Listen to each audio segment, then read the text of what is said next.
However, in just a moment, the void energy erupted within the huge bear-like hand of the druid village chief. In an instant, it bypassed the bear's thick skin and flesh, infiltrating every corner of the druid village chief's body. Within moments, it transformed into countless sharp spikes, bursting out from his every pore. Ah! A blood-curdling scream rang out as the 10-meter-tall bear staggered, and numerous wisps of purple energy emanated from his body. They writhed like venomous snakes, eroding everything within the druid village chief. At a pace visible to the naked eye, his body began to turn purple as if he had been poisoned. At that moment, Bernice made no hesitation, nor would she ever hesitate. Her body shook, and in an instant, she transformed into a large purple bird. Screech, a sharp cry echoed through the sky. Then, with a thunderous flap of her wings, Bernice transformed into a purple streak of lightning, tearing through the night sky. Her wings transformed into blades, slicing through the giant bear's neck and sending a fountain of blood spurting into the air. Village chief, father, no, no. Cries of disbelief and grief filled the forest, but the only response they received was a resounding boom, as the massive bear collapsed to the ground, kicking up a cloud of dust. Visibly, a small pool of blood started forming around the fallen village chief. This was Bernice's current strength. Despite having only just stepped into Tier 3, she was able to kill a seasoned Tier 3 Transcendent with just one blow. Of course, part of this was due to the Druid village chief's lack of knowledge about void energy. But more importantly, void energy was simply too terrifying. Its ability to bypass most defenses doomed anyone who dared to directly confront it to a tragic end. It was the middle of the night, yet this small forest was far from peaceful. Heart-wrenching screams, wails, and shouts of despair filled the entire forest. Looking from the distance, a purple druid girl could be seen walking through the village, step by step. She looked like a cold, heartless machine, whose meaning of existence was to harvest life. The only one in Star and Moon Village capable of stopping Bernice, the village chief, had already fallen in one strike. The other villagers could only watch helplessly as Bernice slowly approached them. She was like the embodiment of death. Even her slow steps filled the villagers with unimaginable fear. Bernice, please, spare him, spare him. He's only 6 years old. A druid woman shouted in a heart-wrenching voice. However, the heart-wrenching shout received no response. Rather, it could be said that, apart from her interactions with Wuxia, Bernice had lost all ability to express herself. Swiftly and decisively, she swung her blade. But suddenly, with a loud bang, she was suddenly forced back several steps. Slowly lifting her gaze, she saw a tall figure in the distance weaved from countless rootlets emerging from the ground. Bernice retracted her energy and slowly bowed her head. Greetings, Master. Wuxia nodded slightly in response, a hint of amusement in his gaze as he looked at the current Bernice. She truly has become a killing machine. I've to admit, the corruption of the void is truly terrifying. With this in mind, Wuxia glanced back at the remaining elderly, sick, and wounded villagers of Star and Moon Village, silently thinking to himself, what a pity. I didn't expect things to go this far. Wuxia absolutely could not get himself exposed. Considering that there were gods in this world, especially the god of dreams, who could enter the dreams of mortals, Wuxia had to take precautions. If he let these people go and one day they had a nightmare, exposing him and the power of the void space to the god of dreams, it could ruin everything. With this thought, Wuxia shook his head and sighed. Rest in peace.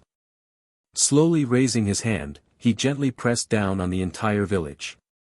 Boom, boom, one thunderous explosion rang after another as the entire village sank under an invisible force. In mere moments, a giant handprint hundreds of meters wide was imprinted into the ground. At the same time, to be sure, Wuxia softly whispered, the advent of the tree world. As soon as these words escaped his mouth, spiritual energy surged, and the ground quaked again and again. At the same time, countless sprouts burst forth from the ground, growing at a rapid pace. Within moments, the entire village had turned into a forest. What was even more terrifying was that this erased every little trace of Bernice's lingering aura. This was the terrifying nature of Yu's advent of the tree world. It could alter the terrain while erasing traces of anything that had been there. It was, without a doubt, the best ability for covering up murders and theft. In fact, not everyone was completely erased. For druid children, entangled in the nearby branches, as well as a blood elf, a high elf, remained. Time slowly passed, and the forest gradually returned to its former tranquility. After some time, with a loud roar, a verdant vortex manifested suddenly behind Yuziyu. The vortex was not large, but it was sufficient. Without thinking, Yuziyu raised his hand and sent the 4 druid children into the vortex. Aurora, take care of these druid brats and train them. Yes, master. Amidst a melodious laughter, a streak of prismatic light flashed in the depths of the verdant vortex. It was Aurora. She resided in the deepest part of one of Yu's 9 realms of heaven, the pocket of vitality. Aside from Aurora, many other beings also lived in the 9 realms of heaven. And this was the source of Yu's confidence. Even if he was discovered, he could forcibly tear open this world and unleash the armies from the 9 realms of heaven. However, the space within the 9 realms of heaven was ultimately limited. As of now, his combat forces numbered less than 200,000. While that number might be sufficient for a conflict between nations, in a collision between worlds, it was far from enough. Moreover, it was important to note that Yu could not fully open the 9 realms of heaven in this world. His true body remained deep within the void space, with the 9 vortices of the 9 realms of heaven, their entrances, forever revolving around it. Currently, what had infiltrated this world was merely a portion of his cosmic root and his consciousness.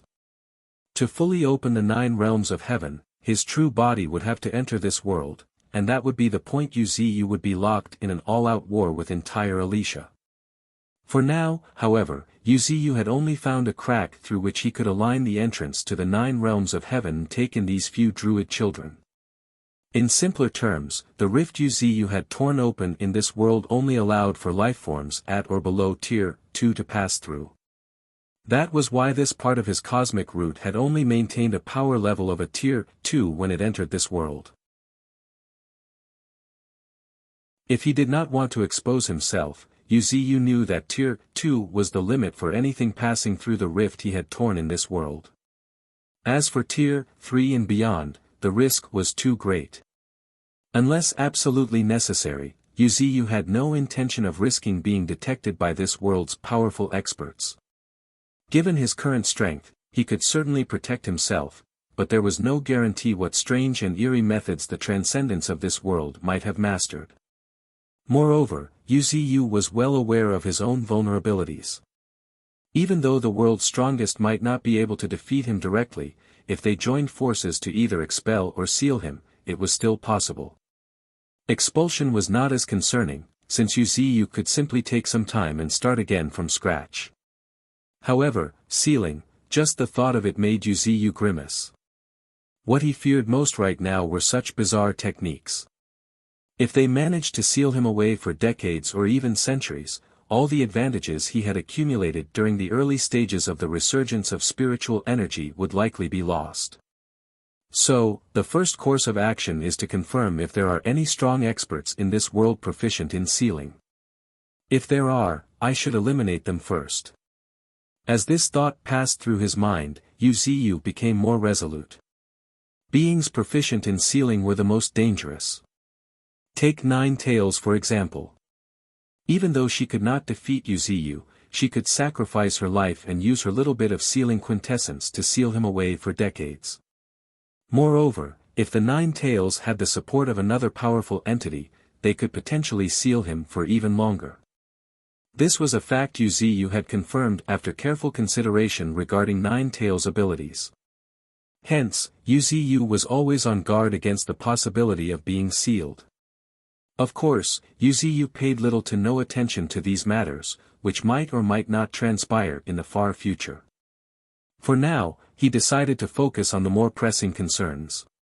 Hugh, taking a deep breath to calm his thoughts, Wuxia turned his gaze to a girl standing not far away with blood-red amber eyes.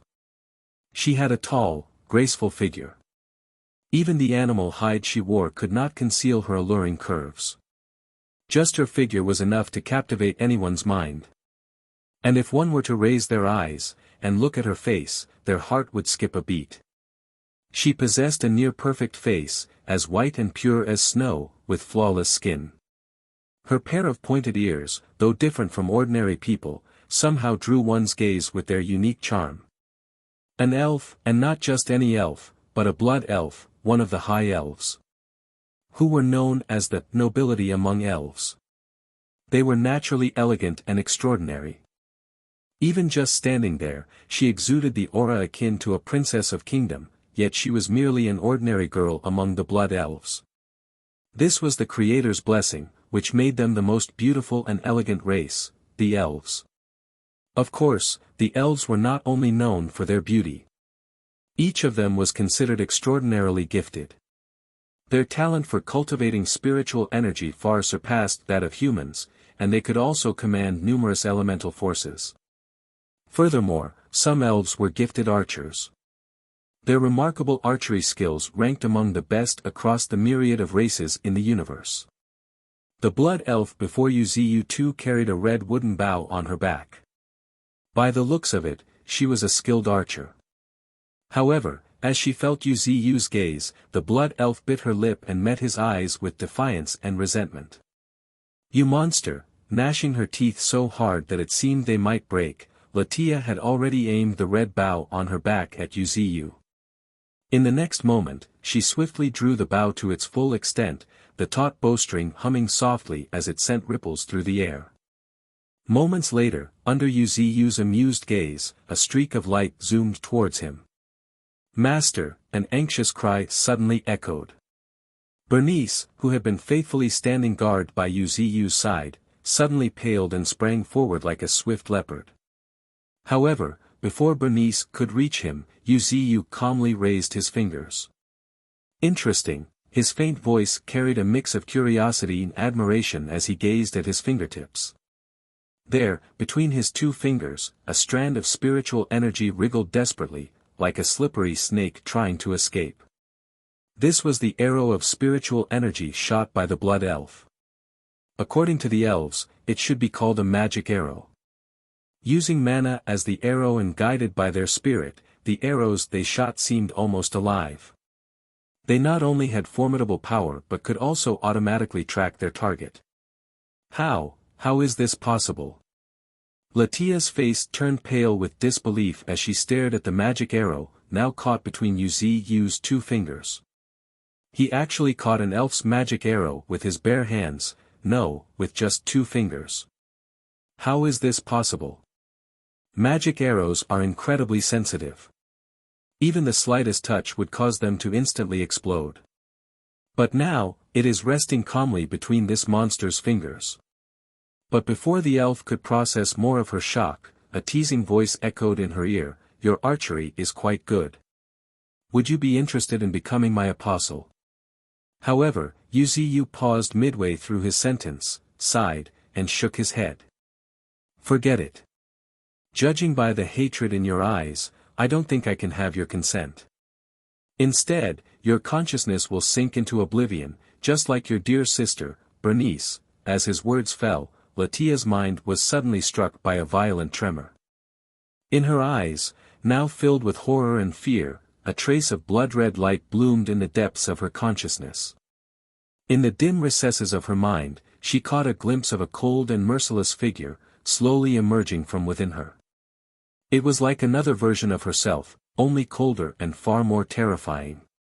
If her former self had been a vibrant, fiery flower, then this new figure was an ethereal orchid, a ghostly presence detached from worldly matters. The night grew darker. Yet, amidst the inky blackness, a wisp of white mist began to rise. Within just a few breaths, the entire forest was engulfed in a thick layer of mist.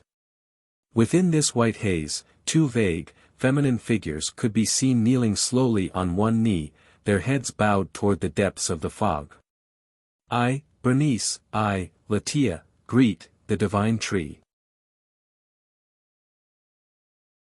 Bernice, Latia, softly calling, Uziyu, now hidden within the depths of the white mist, gazed with a smile at the two figures before him. Though still young, Uziyu could vaguely see the shadows of Nine Tails and Bull Demon in them. They were Uziyu's masterpieces on planet Alicia, the second-generation apostles. Unlike the first generation, who possessed independent personalities and intelligence, the minds of the second-generation apostles were all twisted, and they totally revered Uziyu. In this new world, for the sake of safety, twisting their minds was inevitable, a necessary means, but in return, Uziyu planned on wholeheartedly nurturing them. Only when they have truly grown, having transformed into nightmares of this world, would Uziyu carry out the next step of his plan.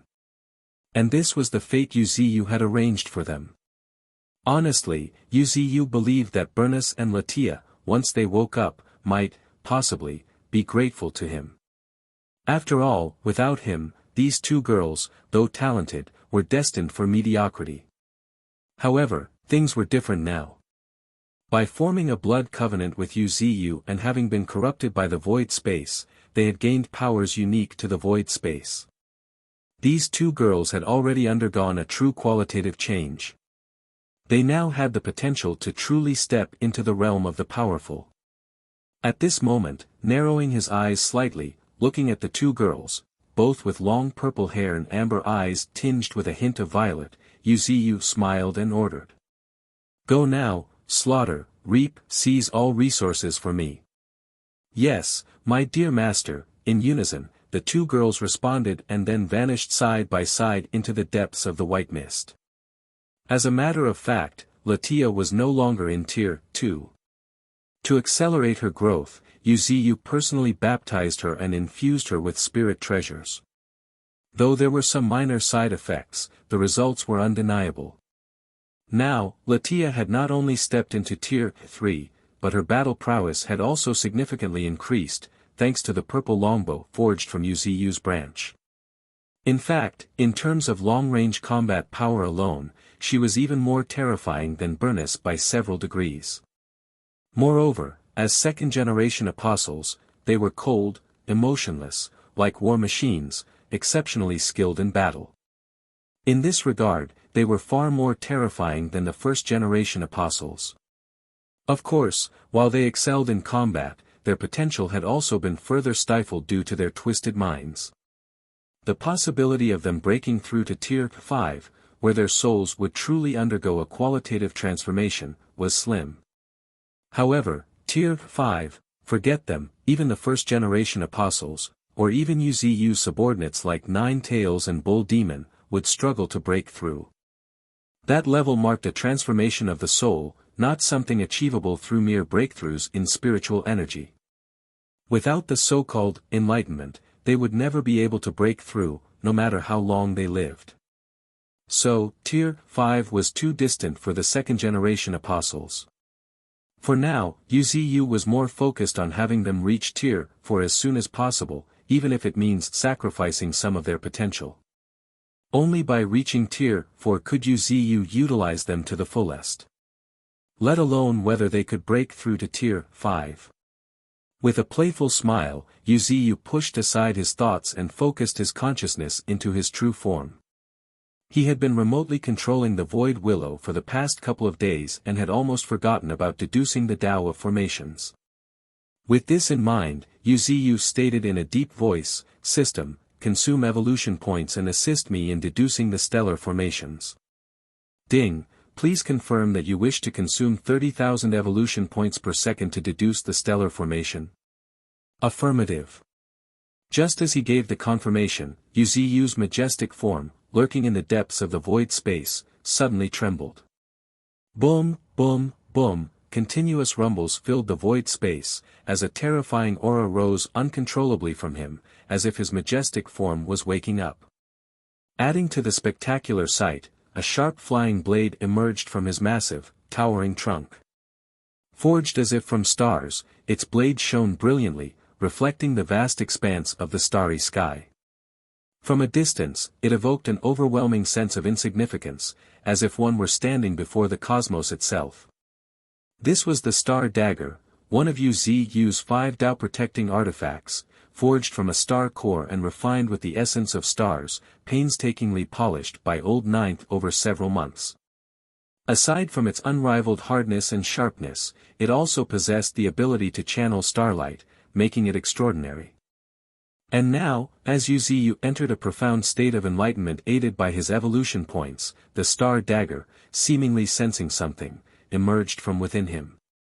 The Star Dagger hummed softly, like a joyful child, as it began to spin around Yu Ziyu's immense form. At the same time, swish, swish, swish, amidst peculiar sounds, the Star Dagger began to split at a speed visible to the naked eye. 1 became 2. 2 became 4. 4 became 8. In just a few breaths, a brilliant river of stars had formed around Yu Ziyu, silently spinning. However, this was merely the beginning. The Tao of formations is most profound. Even a stellar formation, which only gathers spiritual energy, is extraordinary, Yu Ziyu murmured to himself, his eyes flickering with a mysterious light. Upon closer inspection, countless star daggers could be seen intertwining, evolving, as if simulating something. No one knew how much time passed. Finally gaining some understanding, Yu Ziyu's eyes narrowed, and he shouted, "Formation, activate." His words, like a thunderclap, exploded within the void space, and with that, countless star daggers began to intertwine and spin around him. In a moment, with a soft hum from the daggers, a ray of starlight suddenly appeared in the depths of the void space. It was just a single ray of starlight, very common in the universe. However, this was deep within the void space, a place even more desolate than the universe itself, a world filled with nothing but void energy. Yet now, a ray of starlight had emerged. What was even more terrifying was that this starlight was growing ever more radiant, illuminating nearly half of the void space around Yu Ziyu. Suddenly, with a crisp crack, the starlight grew extremely bright, bathing Yu Ziyu's immense form in endless starlight. Yu Ziyu had no idea where this starlight was coming from, but it carried an immense amount of spiritual energy. Boom, boom, boom, at that moment, Yu Ziyu's majestic form had turned into a giant beast, swallowing it all in great gulps. As a result, Yu Ziyu's spiritual energy began to increase at a speed visible to the naked eye. The stellar formation was a type of spiritual energy gathering formation. However, what Golden Monkey had not told Yu Ziyu was that the stellar formation was also one of the best formations for gathering spiritual energy. Of course, it was not that the Golden Monkey intentionally withheld this information. It was simply that he never thought Yu Ziyu would be able to lay down the stellar formation in just a few short months. After all, this was only a few months, not years or even decades.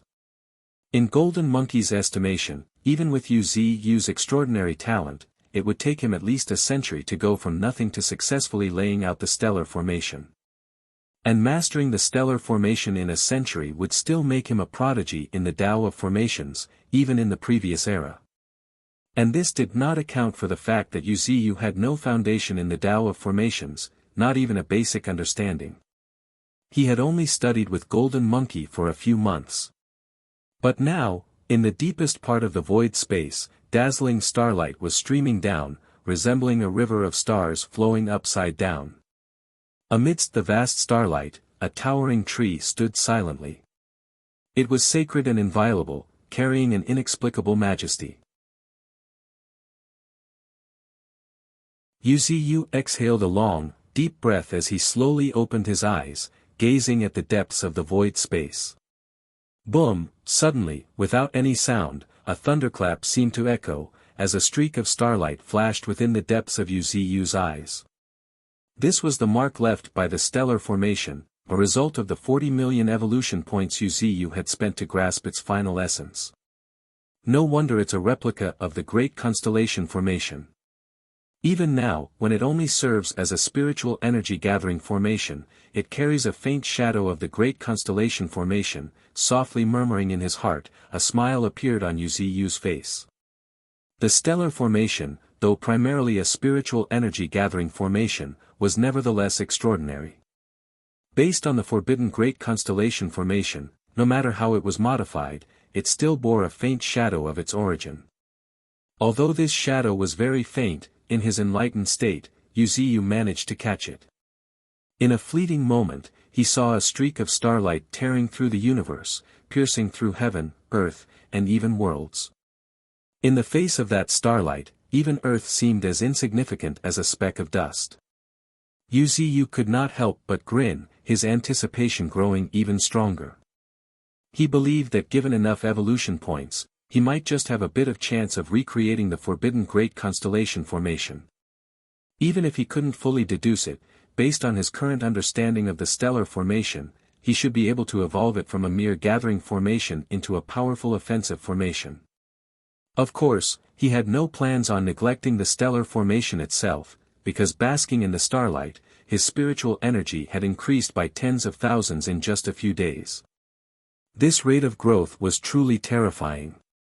After all, it was extremely hard to increase the spiritual energy at higher cultivation. The purity of his spiritual energy was at least dozens of times greater than that of an ordinary tier 4 transcendent. In other words, a single wisp of Yu's spiritual energy was equivalent to dozens of wisps of spiritual energy from a typical tier 4 transcendent. Now, within a few days, Yu's spiritual energy had increased by tens of thousands, which was equivalent to hundreds of thousands or even millions of spiritual energy for an ordinary tier 4 mutant beast. That was the terrifying power of the spiritual energy gathering formation, the stellar formation. Even my cultivation speed has increased by at least 30%, possibly even 50%. Realizing this, Yu could not help but gasp in surprise. No wonder, in the previous era, one of the key factors for measuring the strength of a great force was its mastery of formations. The yield this would bring is simply too terrifying. Moreover, for Yu, who controlled a vast force and presided over the 9 realms of heaven, the significance of this stellar formation was far greater than anything. If I set up the stellar formation in the 9 realms of heaven, connect them with the endless starlight of the universe, gathering infinite spiritual energy, wouldn't it greatly accelerate the expansion of the 9 realms and significantly enhance the cultivation speed of my mutant beasts? Murmuring, a hint of excitement blanketed Yu's face. Once this idea popped in his mind, he acted without hesitation. With a thunderous roar, his spiritual energy surged like a tidal wave, while the star dagger shot out, racing towards the pocket of vitality. At the same moment, the pocket of vitality suddenly trembled. What's going on? What a fierce aura this is. As everyone broke into an uproar, Behemoth, the red-beaked platypus, and the other terrifying beings residing in the depths of Yu's pocket of vitality all raised their heads, gazing at the sky. In the next moment, they saw a dazzling dagger streaking in the sky, shining like the stars. Adding more to their surprise, the flying dagger softly hummed, and started splitting into 2, then into 4. In just a few breaths, the sky of the pocket of vitality had turned into a sea of flying daggers. Yet before Behemoth, red-beaked platypus, and the others could express their confusion. Formation, arise, a loud and majestic voice suddenly echoed within the depths of the pocket of vitality.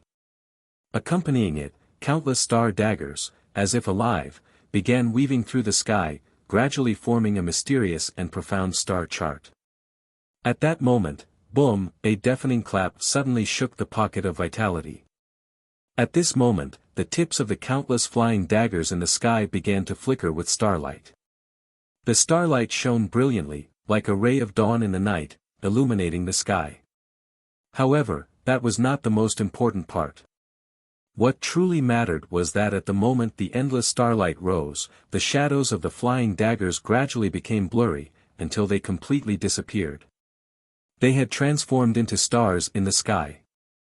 At this moment, looking up, in the astonished gazes of the many mutant beasts, a vast and dazzling starry sky appeared in the pocket of vitality. What left everyone even more astonished was the fact that the concentration of spiritual energy throughout the pocket of vitality began to visibly rise. In some areas, the spiritual energy even began to condense into mist, shrouding those regions. My goodness, has Master created an entire starry sky? Holy! This is terrifying. What is this spiritual energy? I feel like my pores are all opening up. Behemoth, red-beaked platypus, spirit cat, and several other sentinels, including Mermaid Queen, all these powerful beings could not help but feel a surge of excitement. It was a miracle, a true miracle, and now, they got to witness this miracle firsthand. But before they could ask any questions, Yu's vast voice echoed throughout the depths of the pocket of vitality, "Train well. When I see you next time, I hope to witness your greater transformations." With these words, Yu's consciousness swiftly returned to his true form. Countless willow branches, resembling mystical divine chains, swayed gently as his massive tree body shook ever so slightly. At this point, Yu could not help but let out a long breath. Thankfully, it succeeded. If it had failed in front of my sentinels, that would have been quite embarrassing. In fact, setting up the formations was mentally exhausting. Just placing the stellar formation within the pocket of vitality made Yu feel like he would need at least half a month to recover before setting up another one. However, considering that the star dagger, the core of the stellar formation, and the formation blueprint were permanently stationed in the pocket of vitality, Yu set aside the idea of setting up the stellar formation in the other space pockets. It was not that he did not want to. It was just that difficult, with there being only one true star dagger. I can ask Old Ninth to forge more star daggers. Even if they aren't as powerful as the current star dagger, they could still serve as the formation cores, allowing me to set up stellar formations in the other space pockets. Muttering to himself, a growing smile appeared in Yu's eyes. Not long ago, he had been worried about the slow growth of the 9 space pockets. But now, with the stellar formation in place, Yu's worries had eased somewhat. As he slowly lifted his gaze and stared into the depths of the pocket of vitality, what met his eyes was a thick, almost mist-like spiritual energy spreading in all directions. Even more astonishing was the fact that the entire space seemed to be expanding. In just a short time, the edges of the space had extended significantly. The sky was rising, the ground was sinking. The entire pocket of vitality was growing and evolving like a living being. At present, the diameter of the space had already reached over 300,000 meters. Once the diameter reaches 1 million meters, it should transform into a small world, and it would then be capable of birthing even more terrifying powers. Yu could not help but chuckle in his heart, a look of anticipation appearing on his face. A small world, that was Yu's greatest desire. With the support of the second-generation heaven-connecting Giannis, the potential for Yu's 9 space pockets to evolve into small worlds was already within reach. A small world was a self-contained world, with its own spiritual energy. Even more frightening was its ability to support so-called principles. A wide grin appeared on Yu's face. He could almost envision 9 small worlds revolving behind him, eventually merging into a great world of terrifying proportions. As for each space pockets of 9 realms of heaven respectively growing into great worlds. Well, that was something the old Yu might have dared to dream about, but the him of today no longer had that confidence. As he grew stronger, the more he understood. And the more he understood, the more he realized what a true great world entailed. A great world could carry the sun, moon, and stars, sustain all things in the universe. It could birth its own unique heavenly Tao. That was what a true great world was.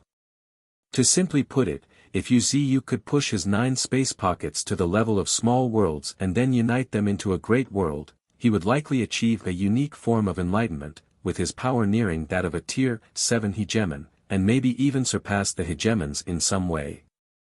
As the act of 9 space pockets to grow into small worlds respectively was already something beyond the scope of a hegemon.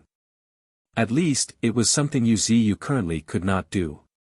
I hope that day will come. As this thought echoed in his heart, Yu's gaze deepened with an indescribable intensity. Meanwhile, on the planet Alicia. With a soft whisper, a meteor streaked down from beyond the sky.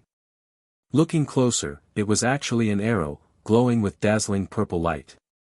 Streaking through the night sky, it looked like a shooting star. At the moment this meteor-like arrow descended toward the ground, it suddenly trembled. Purple rain, as if responding to that cold voice, the meteor split into 2, then 4. In the blink of an eye, it had turned into hundreds, if not thousands of arrows, all shooting toward a distant forest.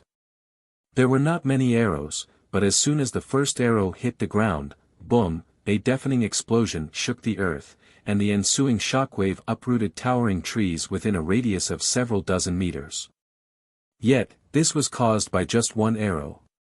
Boom, boom, boom, with a series of continuous explosions, the distant forest was completely engulfed in a horrific blaze. Immediately afterward, rohur, rohur, rohur, screech, screech, screech, heart-wrenching beastly roars and cries of despair echoed from the depths of the forest, with countless magical beasts fleeing in a panic, their figures clumsy and frantic. There are quite a few decent magical beasts here, indeed.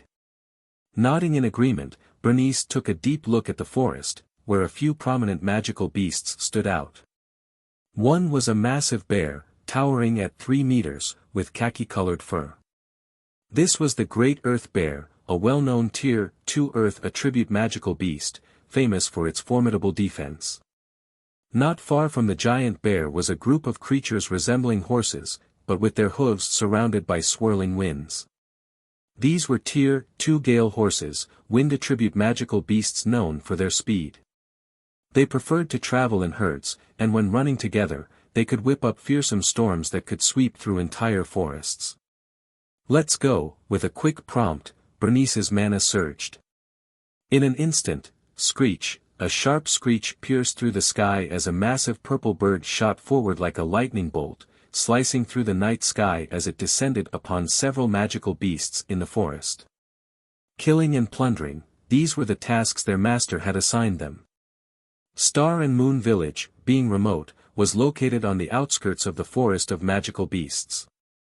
And in order to successfully complete their master's orders, all the two had to do was kill their way through the edge of the forest. Magical beasts were a highly valuable resource. Apart from their strong and beautiful pelts, their energy core, magic crystal, was especially more valuable. Magic crystals were the crystallized forms of the mana circulating inside their body. Such treasures were exactly what their master needed. So, after a brief discussion, Bernice and Latia embarked on their journey of slaughter. Boom, accompanied by a storm, a streak of purple lightning appeared before the Great Earth Bear's eyes. However, before the giant bear could growl in response, Bernice raised her sharp talons and crushed the Great Earth Bear's head with a crisp sound. Yet, despite this gruesome sight, Bernice remained unfazed. Furthermore, her cold, penetrating gaze was fixed on her claws. After a moment, a look of satisfaction crossed her face as a yellowish-brown crystal appeared in her sight. This magic crystal is quite good. With a light chuckle, Bernice spread her wings and lunged at the other magical beasts. Time quickly passed by, in the blink of an eye, several months had gone by. During those months, a rumor began to spread throughout the surrounding areas, the rumor of the appearance of 2 purple phantoms wandering the forest of magical beasts. Wandering the forest of magical beasts was not unusual. Other races frequently hunted magical beasts as well. However, the problem was that these 2 purple phantoms were exceptionally fearsome in battle. What sent chills down everyone's spine was the slaughter carried out by these 2 purple phantoms, sparing neither the elven nor troll villages. Furthermore, they would also loot all the wealth of their victims after the massacre.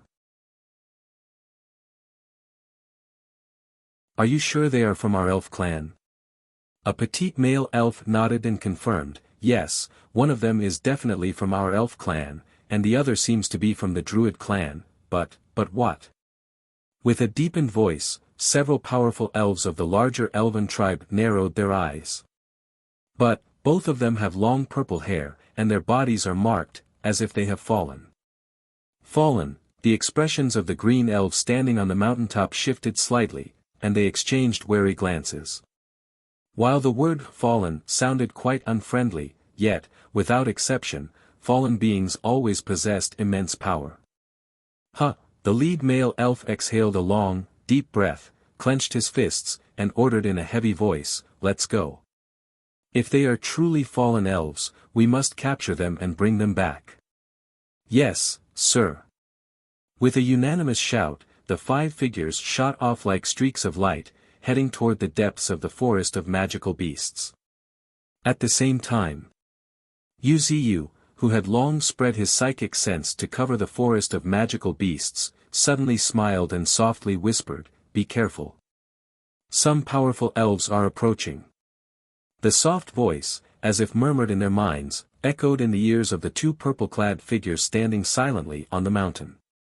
"Thank you for the warning, Master." Exchanging glances, Bernice and Latia both nodded to each other. It had already been months since they started reaping lives left and right, and by now, their reputation had spread far and wide. Such pursuits were no longer unfamiliar to them. Moreover, under their master's guidance, they had come to treat these hunts as part of their training. But strong elves from a larger tribe, Bernice could not help but murmur, a hint of apprehension flashing across her face.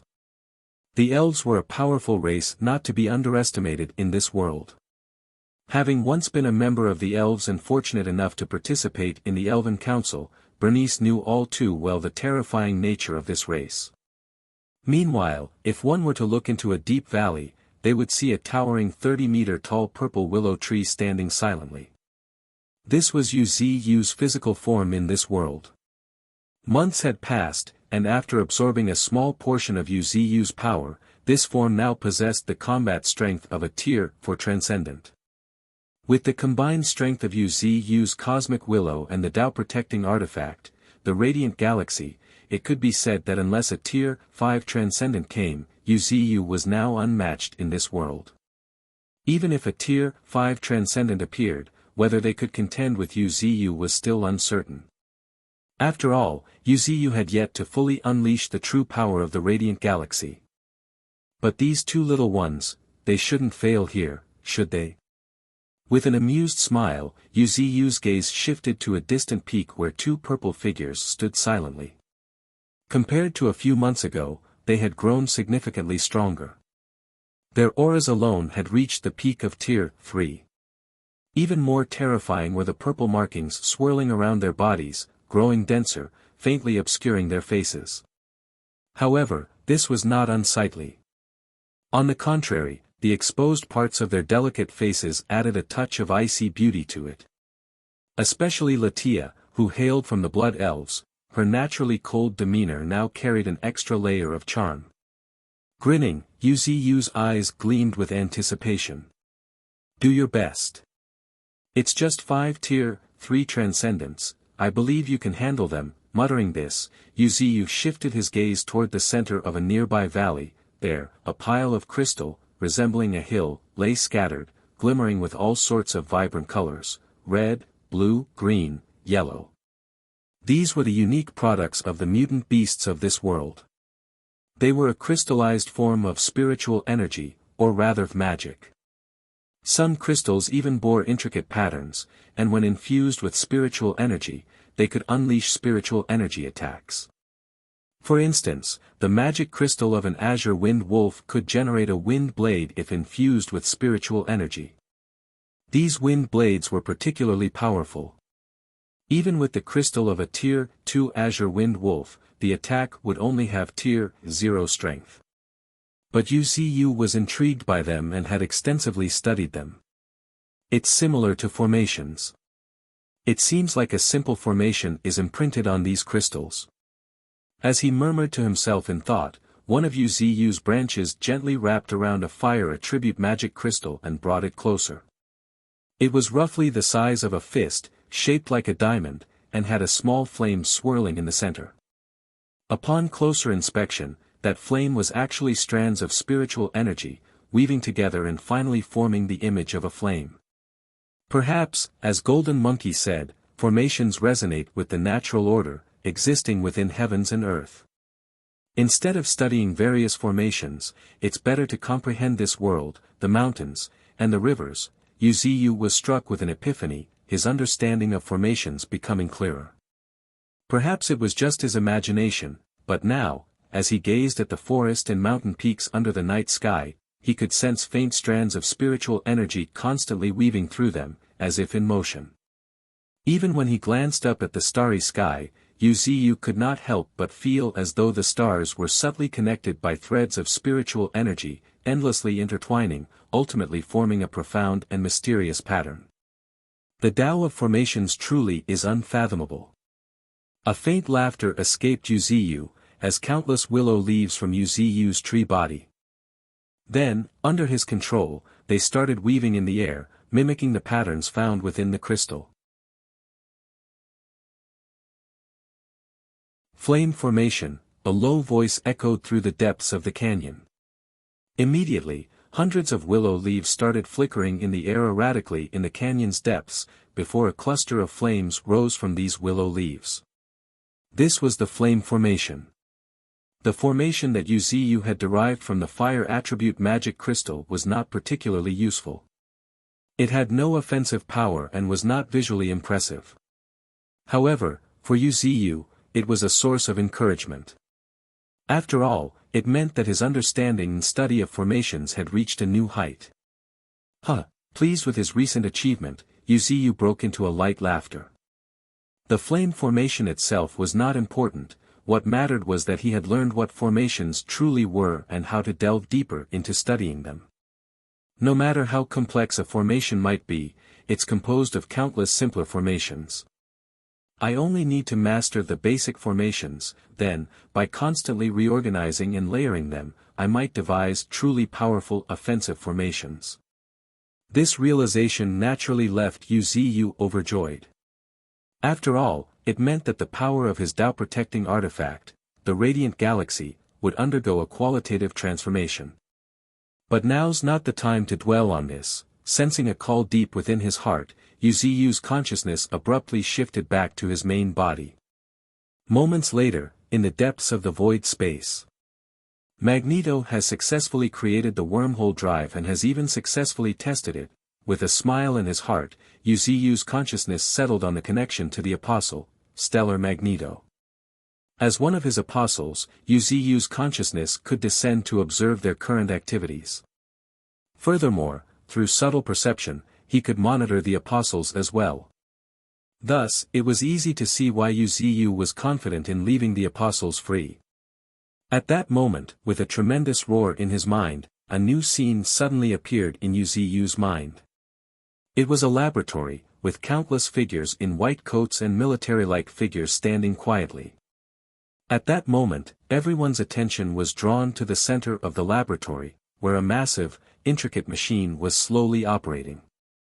Glowing streams of fluctuating magnetic forces flowed from north to south, resembling electric arcs. Just then, as if sensing Yu Ziyu's gaze, a highly magnetic voice suddenly rang out in the center of the laboratory, "Activate the drive again." "Yes, sir," came the response as the staff around the machine immediately began working in tandem. Moments later, with a series of loud hums and thrums, the machine started its operation. Slowly but surely, a fissure resembling a gateway opened between the north and magnetic poles, visible to the naked eye, revealing a vast and boundless starry sky on the other side for all to see. He did it, a chuckle escaped Yu Ziyu, who was extremely satisfied by the results. Humans have once again proven themselves. In the realm of scientific research, they have clearly stepped ahead of all other races. Now, with this wormhole drive, the actual invasion should not be far off. Well done, Magneto. With an encouraging note, Yu Ziyu's consciousness shifted back to his main body. This interstellar consciousness descent was a significant drain on him. It was not something he could sustain for long. However, it was worth it.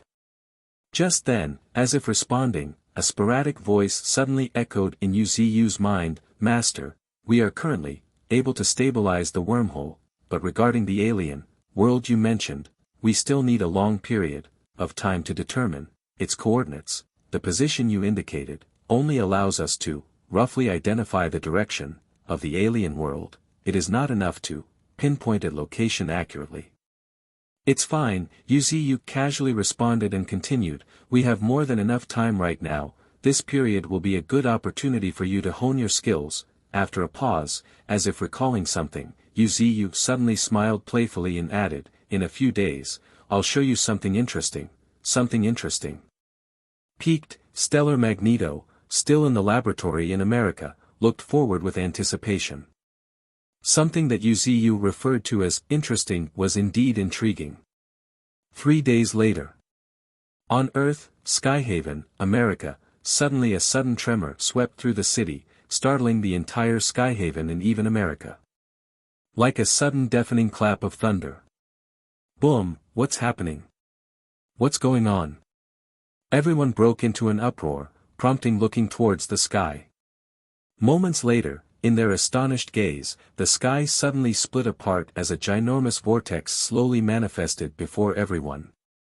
Faintly, one could see a hint of purple in the depths of the swirling vortex. Just then, as if noticing something, someone suddenly cried out, "What's that?" Following the direction pointed out by the voice's owner, countless people witness a figure slowly descending from the depths of the vortex, a humanoid figure. The reason it was humanoid, and not human, because at just one glance, everyone could not help but feel inferior. Its face was not something one would expect from a human. It was perfect, extraordinarily so. Even though it was clearly male, most of the men present could not help but swallow their saliva. However, moments later, as if realizing something, a voice suddenly sounded in the air, "That's not a human." Indeed, it was not a human. Not only because he was too perfect, but also because of his almost iconic, pointed ears. "Elves," a voice responded with a hint of certainty. At that moment, Tap, the master of Skyhaven, stepped into the sky and calmly explained, gazing at the figure, "This is a denizen of the alien world, an elf. And let me tell you, they have already developed a complete civilization."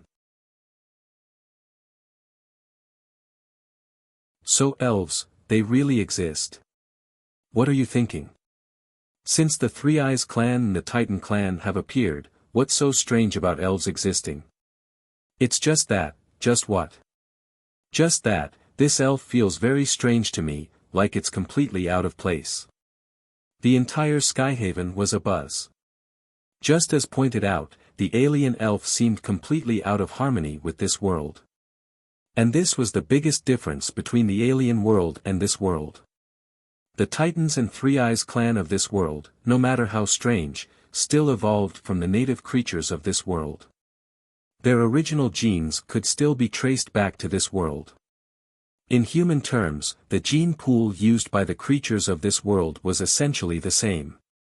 However, the alien, in terms of genes, were vastly different from the denizens of this world. In other words, even an ordinary person, with just one glance, would experience a peculiar sensation upon seeing an elf. It felt somewhat like rejection, yet even more like encountering a stranger. Yu and the high-ranking officials of Earth, including Magneto, clearly understood it and the reason behind it. So, they did not need much explanation. When the elf was dropped from the sky by Yu, and when the humans gazed blankly at the sleeping elf, an emotion began to take root in many human hearts. At that moment, as if sensing the unusual emotions of the crowd, Magneto pursed his lips and loudly declared, lifting the elf with one hand, "This is an elf from the alien world, and they are our true enemies. And this is not me or you declaring it." At this point, Magneto suddenly pointed to the sky, and the sky shattered like a mirror with a resounding clap. And right at that very moment, a resounding and powerful voice echoed throughout the sky, "It's Earth, our world, speaking to us directly, declaring this as the enemy. It was an extremely simple statement, but like a stone thrown into a lake, it created countless ripples, resounding in everyone's mind like a thunderclap. In an instant, realization dawned upon everyone, that sense of rejection was nothing else but an inherent hatred for an enemy. Enemy, with a determined gaze, an American transcendent raised his fist and shouted, "Now, I finally understand why I fight. It's because there are enemies, the enemies of this world. The aliens and we cannot exist under the same sky." Hearing his declaration, countless couldn't help but exchange glances and nod slightly in agreement. At that moment, not only in the skies of America, but even in the skies of China and Europe, the sky shattered in unison, with figures descending from the sky. Unsurprisingly, they were all elves. The appearance of elves will certainly be a huge surprise for those of Earth. The colossal tree rooted in the depths of void space on the backside of planet Alicia rustled, seemingly chuckling. Sending 3 elves back to Earth was not a spur-of-the-moment decision by Wuxia, it had been Wuxia's plan from the start. After all, the moment Wuxia sensed the alien world, he realized that the alien world and Earth had a sense of alienation and even rejection. This feeling was subtle, but if explained, it was essentially a natural enmity. Perhaps because of Earth's consciousness, or perhaps because the entire world was instinctually trying to survive, it was an indisputable fact that planet Alicia and Earth could not coexist. The only way they could possibly coexist was if one side was defeated and completely surrendered to the other. Otherwise, the inevitable outcome for both Earth and planet Alicia would be a protracted war. Fortunately, Earth has Wuxia. Earth's victory was set in stone, it was just a matter of time. Currently, Wuxia was painstakingly planning to shorten the war as much as possible, while maximizing benefits. Taking a deep breath, Wuxia, rooted in the void space, gazed across the space at the distant green planet. It's almost time for me to take action. Not long after Wuxia's declaration, on Alicia, in a valley on the edge of the forest of magical beasts, boom. A terrifying aura suddenly surged up, but before it could spread, it rapidly contracted.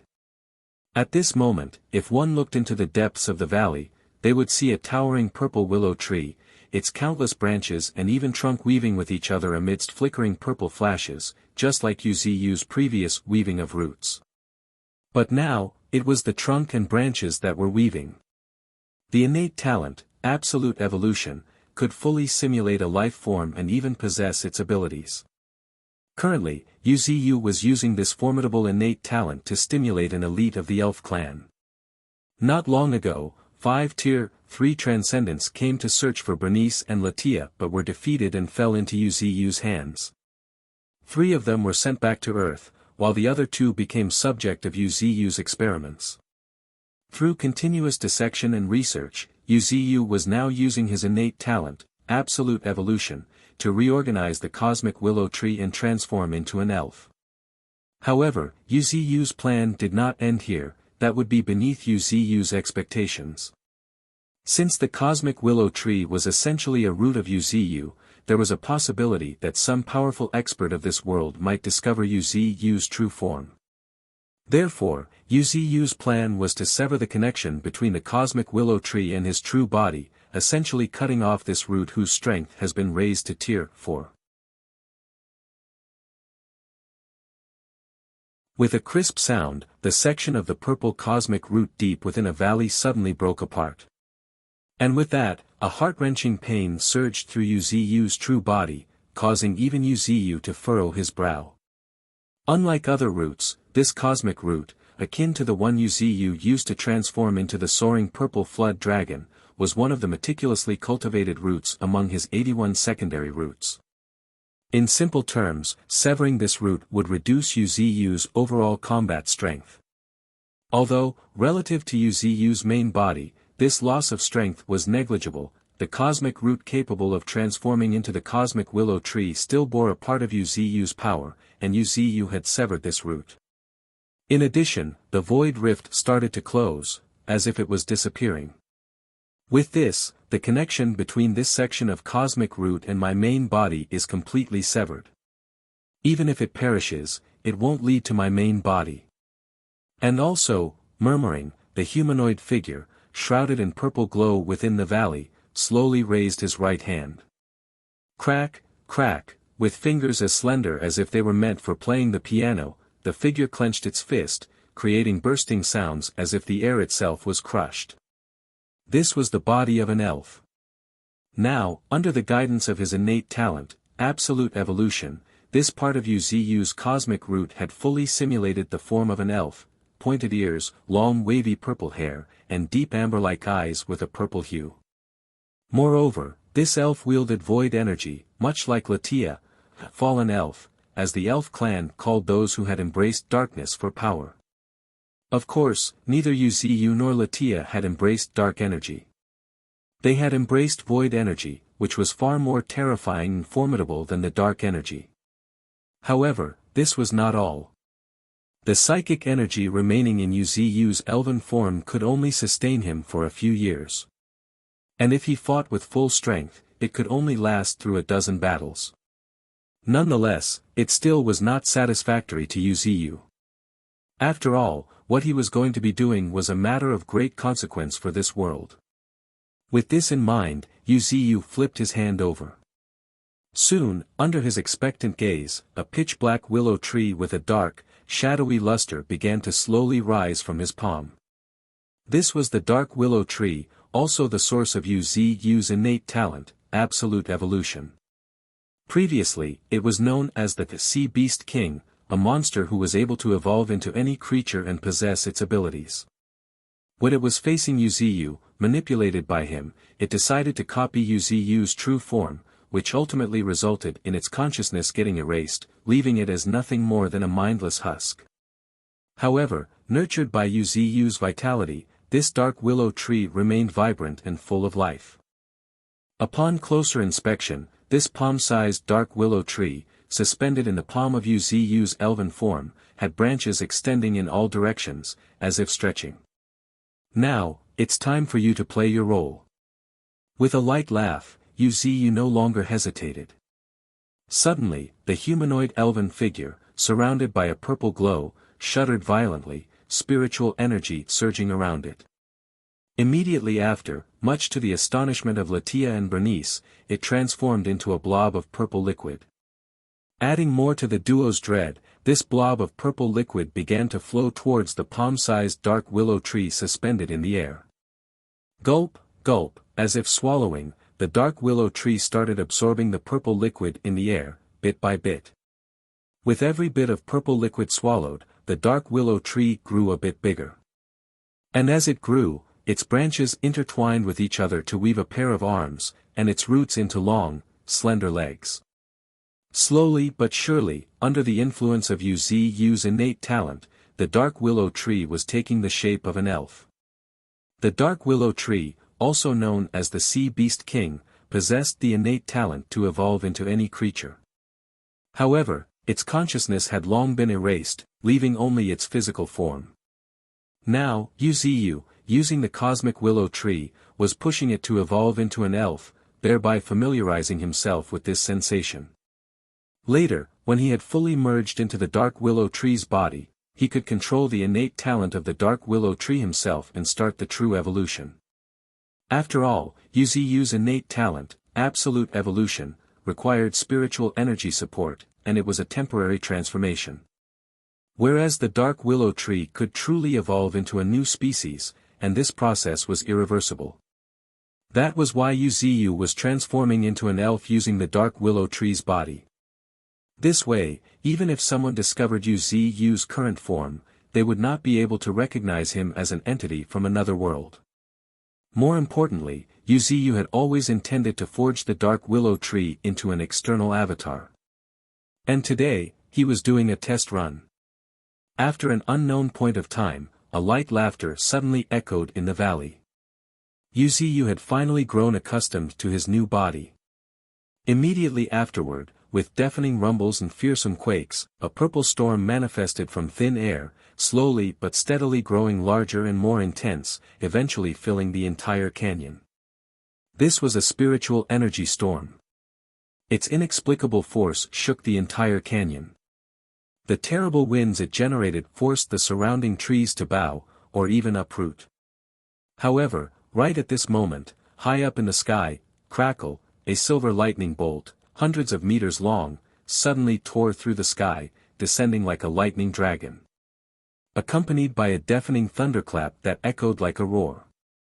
Boom! With a thunderous explosion, the bolt of lightning struck the valley, flooding it with a blinding silver light, momentarily illuminating every corner of the landscape. Rocks shattered into dust. The ground sank, transforming the valley into a ravine. Yet, amid this apocalyptic scene, a purple ball of light with a diameter of 3 to 4 meters quietly floated in the air. Upon closer inspection, one could see 3 blurred humanoid figures within the purple light ball. A tear for lightning tribulation, and so weak, with a hint of disdain, a laughing voice echoed in the air. The dark willow tree was originally at tier 3, but now, enhanced by Wuxia's power, it was naturally normal for it to endure and cross the tribulation. A tribulation was something everyone transcendent must face once they step into tier 4. Although it was a calamity, one which they could die from, it was also an immense opportunity. Ha! A faint laughter echoed through the sky as the figure at the center of the purple light ball took a step forward. Thump! Just as his foot fell, the space beneath it shattered like a mirror. Right at that very moment, Wuxia's foot kicked the air with a thunderous boom, while his figure shot up into the sky, heading straight towards the tribulation clouds gathering in the sky. Crackle, crackle, crackle, one lightning bolt after another struck down, engulfing Wuxia's figure in a sea of lightning instantly. Silver-white lightning continuously intertwined with each other, with tiny arcs of electricity spreading across his entire body. At this moment, Wuxia suddenly felt a tingling pain coursing through his body, but within this pain, he felt his body and soul becoming more united. He could even faintly hear a sorrowful wail. It was a remnant soul, the final remnant of the sea beast king, the dark willow tree. Now, under the baptism of the lightning tribulation, it was completely obliterated. This also eliminated Wuxia's last concern, allowing him to fully control this body. This body is truly remarkable. Wuxia marveled, raising his hand slowly. Despite the fine silver-white lightning streaking across the surface, Wuxia could clearly see his pale purple skin, gleaming like jade. What a perfect body! No wonder the elf clan was so renowned in the previous era. Their agility and sensitivity has reached the utmost peak. Just by standing silently in the sea of lightning, Wuxia could feel countless streams of spiritual energy rushing toward him. What left him even more impressed was his perception of spiritual energy, which was even clearer. Red, green, white, purple, he could distinctly see myriad colors of spiritual energy flowing around him. This was the world as seen by the elves. With their exceptional affinity for spiritual energy, the elves had a clearer understanding and division of it. As for what a high affinity for spiritual energy meant to them, just as humans needed to breathe, so did elves. But with every single breath, they absorbed as much spiritual energy as a human would after a short session of cultivation. It was an extremely terrifying thing. It was also the reason why the elf clan had produced so many powerful transcendents, despite their low population. However, that was still not the most important thing. The most important thing was that as an elf, having mastered the power of void, Wuxia had transformed into a fallen elf, or to be more accurate, a fallen void elf, which further allowed him to possess a unique ability. Perhaps it was due to the elf's terrifying affinity, or maybe it was because Wuxia's mastery of void energy leaned toward spatial manipulation.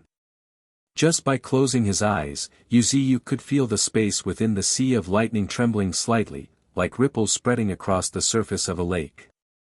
This was space. A supreme force. It was terrifyingly powerful, and Wuxia had an apostle under his command who possessed a spatial innate talent. Right now, as a void elf, Wuxia had awakened a rather terrifying ability. Spatial perception, possessing an extraordinary sense of space, you can see the traces of space pockets, and even capture them. This was an extraordinary ability. At the very least, in Yu Ziyu's eyes, this ability had opened a door for him, the door to space. If before, Yu Ziyu had only treated this body as a puppet, intending to play around in this world and discard it at will.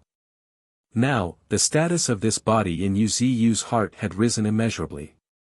It was even comparable to the azure dragon, that wielded the power of life, or perhaps even the soaring purple flood dragon, that carried the faint possibility of bearing the Tao of infinity. By a stroke of luck, I've pushed open the door to space, murmuring to himself, the corners of Yu Ziyu's mouth could not help but rise into a subtle smile. The power of space was truly terrifying. If Yu Ziyu could truly master or even comprehend the principle of space, his ability to preserve his life would skyrocket. Even the sealing techniques he had recently come to fear could be disregarded. After all, no matter how powerful the seal was, even if Yu Ziyu were sealed within an entire world, he would still not be bound by the chains of space. As long as he mastered the power of space, Yu Ziyu could leap to heaven above or descend to the underworld below. In this vast universe, there would be nowhere he could not go. No seal could contain him, and no powerful being in heaven could hold him. Such was the terror of the principle of space. Of course, that was when one had comprehended it. As for the current Yu Ziyu, not to mention comprehending the principle of space, he had hardly even begun to touch upon the power of space.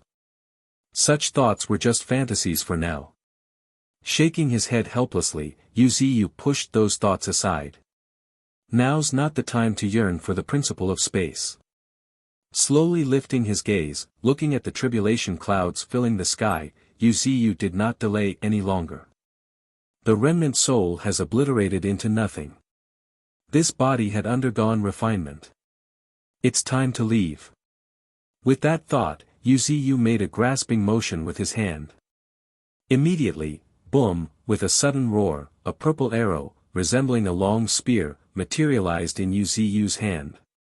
Purple spiritual energy continuously rushed into it, weaving countless intricate patterns.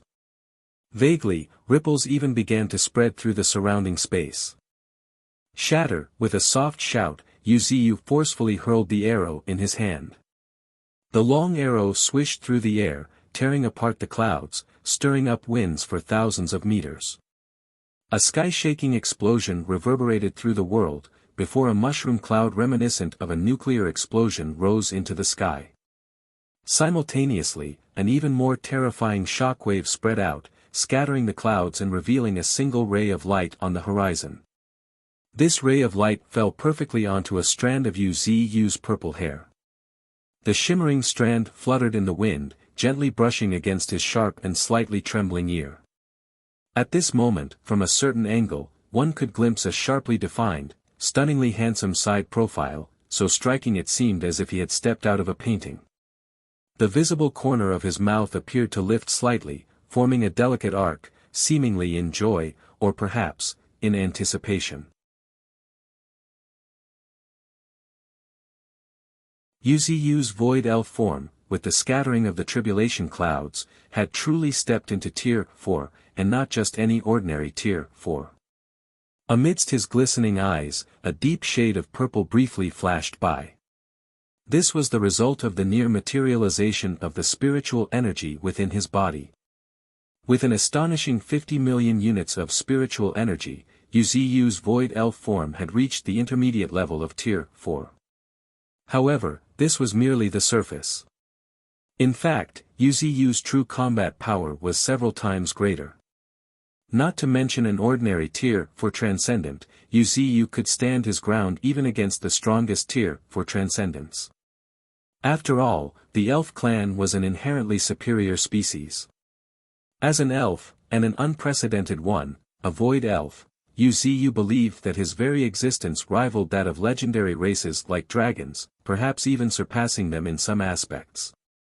Reflecting on this, Yu Ziyu remarked with a chuckle, "I truly look forward to the power of this body." With that, Yu Ziyu made a grabbing motion in the air. Immediately after, accompanied by a deafening roar and flickering purple glow, an enormous purple longbow appeared in Yu's hand. Upon closer inspection, the longbow was engraved with intricate, dense patterns resembling stars. The stellar formation, a high-level spiritual energy-gathering formation. In this world's terminology, it would be considered a magic formation. After comprehending the principles of the stellar formation, Yu could now arrange a small-scale spiritual energy-gathering formation with just a wave of his hand. These small formations were not particularly helpful in cultivation. After all, compared to the massive spiritual energy-gathering formation Yu had set up in the pocket of vitality, which could gather starlight from the universe to fuel the cultivation of entire populations, the small stellar formation he arranged now could barely gather the spiritual energy Yu could absorb in one breath. However, this did not mean the small star formation was useless. If one looked at it, they could now see flickering starlight shimmering on the purple longbow. Illuminated by the starlight, the entire longbow seemed to be enveloped in a hazy glow, making it appear exceptionally mystical. From now on, you shall be called the star bow, as Yu softly murmured, the purple longbow, seemingly responding, trembled slightly in his grasp. In fact, the star bow was the companion weapon of Yu's void elf form. The void elf form itself was born from the dark willow tree and a section of the cosmic root, which had transformed into the cosmic willow tree. In essence, his body originated from plants. Building on this foundation, Yu guided the parts of the dark willow tree and the cosmic root that had not fully integrated into his void elf form to create this purple longbow. At the same time, Yu inscribed a high-level spiritual energy-gathering formation, the stellar formation, onto the bow. Thanks to this, the bow could gather starlight from stars, creating arrows that could annihilate everything in their path. This was truly a bow of mass destruction, born solely for the purpose of killing enemies. The reason Yu chose a longbow as his weapon was naturally due to the elves' heightened senses and immense psychic strength, making them innate archers. As a member of the elf clan, but far beyond the common elves, a void elf who could even perceive space, Yu could be considered a once-in-a-millennium prodigy of archery. Just like now. Despite having never used a longbow as a weapon before, the moment Yu grasped the purple star bow, a familiar and intimate sensation surged through him. Even more terrifying.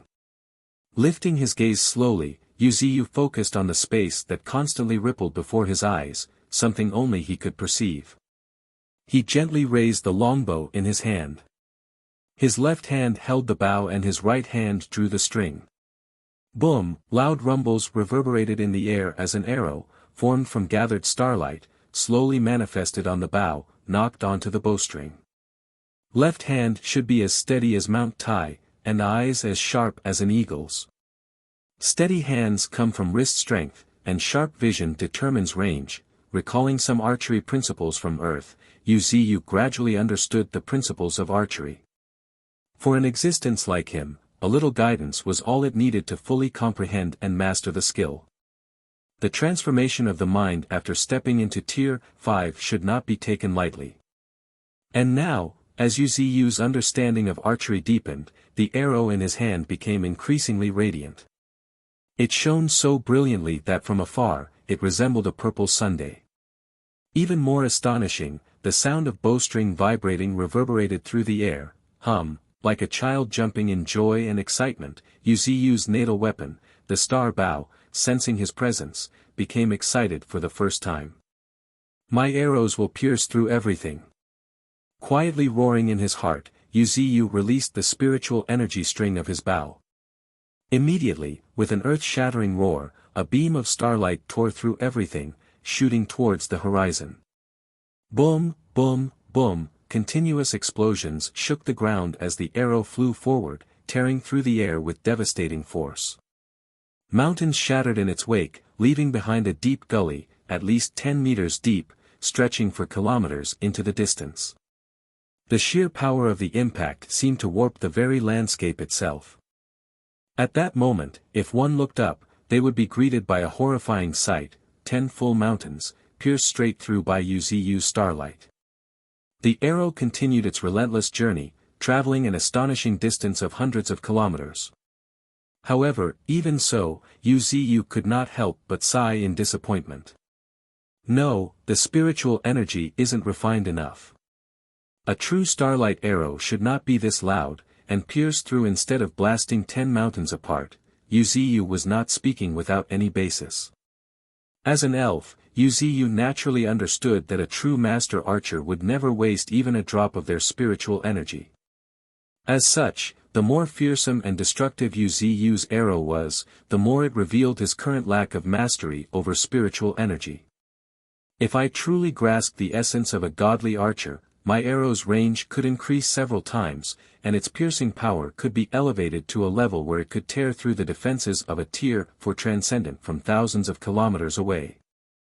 With a light chuckle, Yu Ziyu's eyes shone with anticipation. He longed for the day when he could become a truly terrifying godly archer. After all, the elf clan's godly archers were renowned across the myriad races of the universe for their astonishing skill. According to the legends, in ancient times, the elf clan gave birth to an astonishing godly archer who once shot and killed a god across multiple planes. In the previous era, planes were equivalent to worlds in this current era. In other words, that archer shot through several worlds and killed a god, one of the most terrifying life forms. The most horrifying thing about this was that he killed even the most indestructible of gods by that single arrow. It was no wonder that this godly archer was remembered by countless races. Master, Master, at this moment, a series of calls echoed behind Yu Ziyu, prompting him to look behind, where he saw two figures rushing toward him. One was a girl with the upper body of a human and the lower body of a deer, her face filled with inexplicable anxiety and concern. Her long purple hair fluttered like willow leaves as she ran. She was Bernice, a young druid, who had now reached the peak of Tier 3. The other figure was a tall and beautiful lady with a cold and aloof demeanor. She too had long, purple hair. The purple hair seemed to be a characteristic unique to those corrupted by the void energy. And the hue of the purple hair wasn't deep, but rather light, a crystal-clear purple that shone brightly, exuding a sense of mystery and nobility. This second young woman was naturally Latia, a blood elf from the elf clan. Yu Ziyu nodded slightly in response to their calls. Then, with a single step, his figure disappeared from their sight. By the time the two girls realized what had happened, they were astonished to find the slender figure, who had been far away just a moment ago, standing right in front of them. Gulp. Suppressing the shock in their hearts, both Latia and Bernice quickly bowed and congratulated, "Congratulations, Master, for overcoming the tribulation in stepping into Tier 4. While speaking, a trace of confusion and doubt appeared on the girls' faces. They were having a hard time understanding the entire thing. Their master had already been unfathomable, wielding power far beyond the capacity of Tier 4, yet he underwent a Tier 4 tribulation. In addition, his recent transformation from his tree body to his current elven form had also left them baffled. Almost unable to believe it, Latia, who had kept her head bowed, slowly raised her eyes to confirm again. Slender and tall, even with the purple cloak covering his body, she could clearly see the muscles of his abdomen and his lean chest. The cloak, blown by the wind, flared to just above his knees, and his unruly hair partially obscured his elusive side profile. The youth was as gentle and polished as jade, with purple hair that looked freshly washed, exuding an alluring fragrance. His purple eyes were as elegant and serene as the midnight stars, enchanting enough to make one fall deeply in love. And more remarkable were the youth's pointed ears. The unmistakable hallmark of the elf clan. This was an elf, and not just any elf, a stunningly handsome one. "Have you looked enough?" Suddenly, a slightly magnetic voice rang in Latia's ears. Startled, like a frightened kitten, Latia quickly lowered her head, her usually icy expression tinged with a rare blush. "Zzz," Yu Ziyu let out a light laugh. He did not mind it. Elves were known for their beauty, the males were extremely handsome and females were lovely and beautiful. And now, as an elf, Wuxia naturally inherited that exquisite legacy. Moreover, cultivation was a form of evolution. Now that he had stepped into Tier 4, apart from the imposing aura of a strong cultivator, his increasingly refined genes had gifted him a level of beauty far surpassing that of ordinary beings. Slowly raising his eyes, Wuxia gazed at a nearby puddle. The puddle was crystal clear, reflecting the fact of the young man Wuxia had once weaved from countless rootlets. But compared to that former appearance, the reflection in the puddle now was far more striking. There was even a hint of seductive charm in his features. If Wuxia had to describe it, his current appearance had a gothic and dark vibe, mysterious and yet wild. Amazing, after admiring his appearance for a short moment, Wuxia averted his gaze. In his opinion, no matter how handsome he was, it was only for others to see. It did not matter to him. Besides, more than his appearance, Wuxia was now more interested in something else. Boom! Suddenly, an inexplicable killing intent surged from Wuxia, making the surrounding wind grow colder and more biting. Even Bernice and Latia could not help but shiver. Right then, an icy voice echoed in their ears, "Where are the dragons?" Dragons! Both Bernice and Latia's faces changed slightly in shock. Seemingly realizing Wuxia's intentions, Latia gasped and blurted out, "Master, you're not thinking of..." Before Latia could finish speaking, Wuxia nodded, cutting her off. "In this world, all-powerful transcendents have the potential to become obstacles to us. So, rather than waiting for the day they block our path, I think it's better to eliminate or subdue them in advance." While he spoke, purple spiritual energy surged around him, transforming into countless thin threads that slithered like small snakes, weaving around Wuxia's body. Even his spiritual energy carried such killing intent that not just Latia and Bernice, but even the very heavens and earth seemed to dim slightly, as if trembling in fear of something. At that moment, Latia, worried, quickly advised, "Master, with our current strength, I fear it will be difficult to contend with the dragons. You must remember, the 3 dragon kings are still alive. Besides, the dragon clan itself has more than a dozen Tier 4 transcendents. Their strength and terror are unrivaled in this world. Isn't that perfect?" Wuxia's lips curled into a cold smile as he chuckled softly. Then, he turned his head, casting a deep gaze at Latia. Boom! Immediately, through his cold, purple eyes, a terrifying psychic pressure surged directly into Bernice's mind. She instantly broke into cold sweat. Furthermore, a chill surged from the soles of her feet, freezing her entire body. She was in terror, an utter terror. Even the elders of the elf clan, whom she had only glimpsed fleetingly in the past, had never exerted such an overwhelming pressure. "Or do you not believe in my strength?" Wuxia's words sounded like a question, but the confidence behind them sent a chill down Latia's spine. After a brief pause, Latia, without a moment of hesitation, or rather she didn't dare to, Latia revealed the location of the dragons. If the elf clan's records are accurate, most of the dragons live on an island in the Far East, known as Dragon Island. She hesitated for a moment, then added, "However, it's said that Dragon Island is extremely mystical and difficult to find, no matter." With a wave of his hand, Wuxia began walking slowly. "Let's go. Before the elf clan sends stronger warriors to search for you, we'll take a trip to Dragon Island first."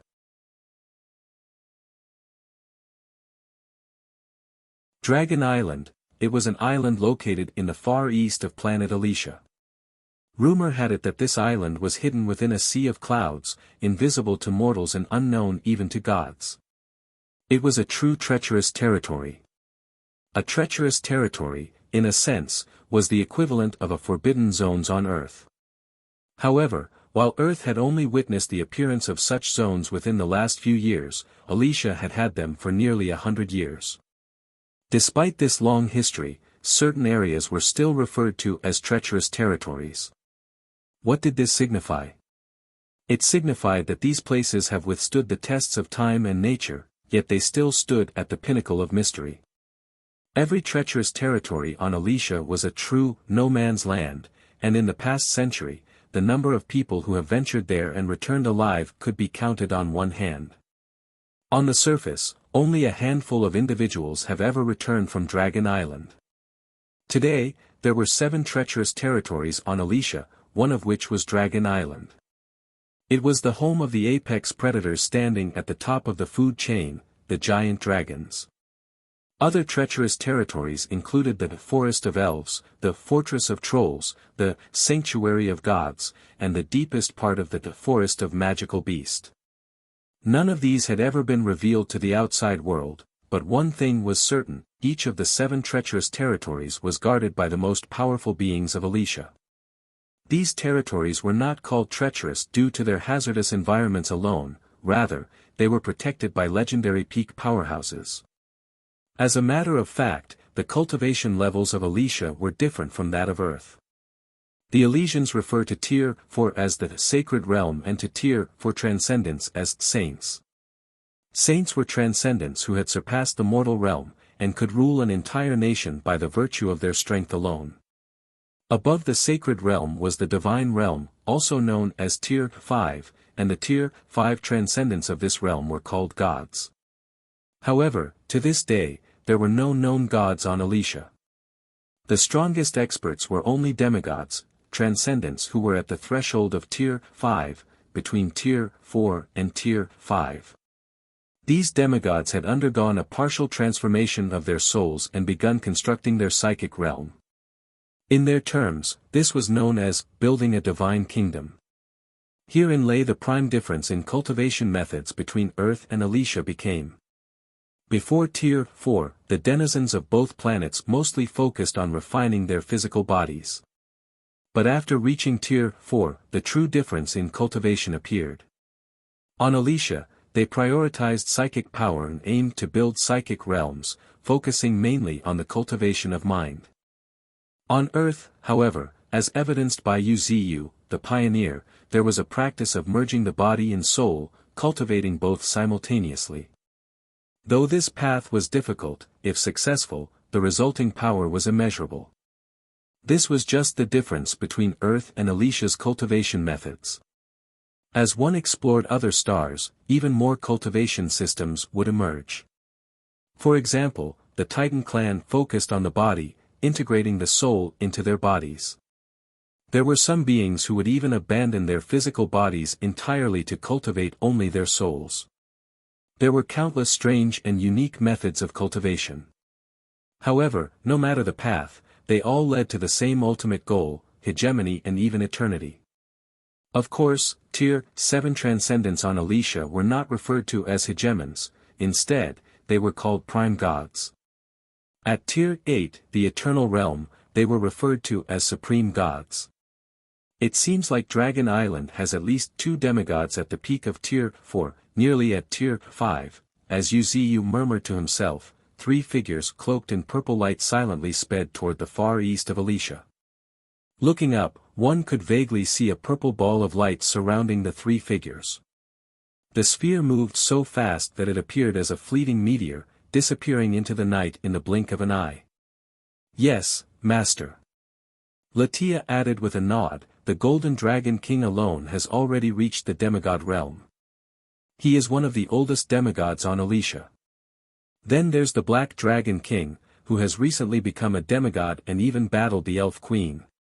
Calmly recounting what she knew, Latia shared all the details. Impressive. No wonder they're considered the strongest force in this world. Wuxia's lips pursed into a smile in admiration. 2 demigods, and that's just what is known to the public. Who knows if the Red Dragon King, by keeping a low profile, has also quietly achieved the demigod realm. Even if he hasn't, as an older Dragon King, he must be close to it.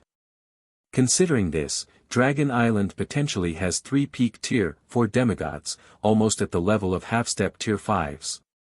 That's quite a terrifying number. Right now, there aren't many transcendents on Earth who possess the strength of demigods. And that's just their combat strength, not the cultivation level. In terms of level, no one on Earth has reached the demigod realm. Unlike Alicia, which has developed for nearly a century, Earth has only seen the resurgence of spiritual energy for around a decade or so. Its foundation is still too shallow. There had not been enough time for Earth to accumulate the necessary heritage and foundation. Still, that doesn't mean that Earth lacked transcendence with combat strength on par with these demigods. Nine-Tails, who possessed nearly limitless spiritual energy, can at least contend with a demigod. There is Golden Ant as well. If he were to unleash his full power without regard for his own state, he can also fight on par with a demigod. Additionally, we have Little Tenth. After devouring the lightning elemental flower, he has significantly shortened his growth period and is now a young adult with unfathomable strength. Of course, if they battled, they would have to exhaust their trump cards when up against a demigod. That could be troublesome. Hiya, heaving a sigh, a cold glint flashed deep within Yu's eyes. I guess I must personally step in to eliminate these demigods. Even if this void elf form cannot completely erase them, I must at least severely injure them. Otherwise, Earth's top experts may lose out once the war with Alicia starts. With that thought, the killing intent in Yu's heart grew even more intense. Meanwhile, in the Forest of Elves, one of the 7 treacherous territories, deep within the elf clan's territory. A towering tree, so massive it blotted out the sky, stood by a lakeside. Underneath the tree, a mysterious figure with an ethereal, noble aura and a crown on her head stood quietly. "Mother, I wonder why you have summoned me." Her voice, as pure and clear as a bubbling spring, resonated in the air, calming all who heard it. "Child, I have sensed something. I have sensed the birth of an unprecedentedly powerful elf. However, this elf is dangerous and terrifying. If he is not stopped, the world could undergo great upheaval." A majestic, yet gentle voice, like a spring breeze, echoed in the mind of the elf queen, causing her expression to change dramatically. An unprecedentedly powerful elf. How could that be? Shaken to her core, the elf queen, Frederica Wallen's beautiful eyes narrowed. But after a moment, as if realizing something, she nodded slightly and decisively declared, "Mother, I will immediately dispatch the elf clan's royal guards to search for this elf's whereabouts. At the same time, I will inform the elders and have them prepare to act at a moment's notice." Having said that, the elf queen Frederica's figure flickered slightly, and in the blink of an eye, she transformed into a streak of green light, silently disappearing into the depths of the Forest of Elves.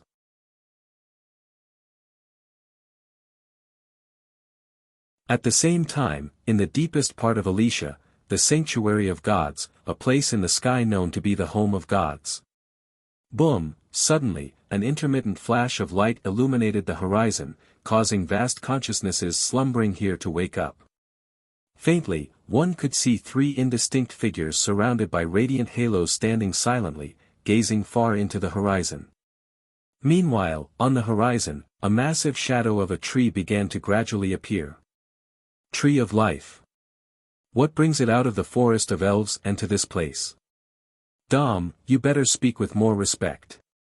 Elder is the first transcendent born in this world. Humph, God of Dream, you better realize who you're talking to. You can't even manifest a physical form in reality, so what right do you have to compare yourself to me, the God of Orcs? The God of Orcs, Dom, was one of the 3 gods birthed by this world. He was a god of war and the protector of the Orc clan. He had guided the Orc clan repeatedly to start wars on Alicia. He drew power from war and chaos. The more frequent the battles, the stronger he became. As for the God of Dream, no further explanation was needed. She dwelled with the dreams of all beings. Rumor had it that her true form resided in the distant realms of Emerald Dreams. While she was closely linked to reality, her strength was the weakest among the 3 gods. This is all due to the fact that the power of gods, these higher beings, depended on the strength of the world and their association with said authority. For example, the god of war, Dom, the god of Orcs, drew power from war and chaos. He had reached the demigod realm and was now only one step away from Tier 5. The other two gods, the god of dreams and the god of nature, only possessed the strength of Tier 4, and were still far from Tier 5. In fact, gods grew stronger over time, along with the continuous development of the world. Their role was to guide the world to become more powerful. They were much like the guardians of this world. However, even though the spiritual energy on planet Alicia has been recovering for a century, the power of the gods remains limited, despite their divine nobility. The god of Orcs' demigod-level strength was already considered peak.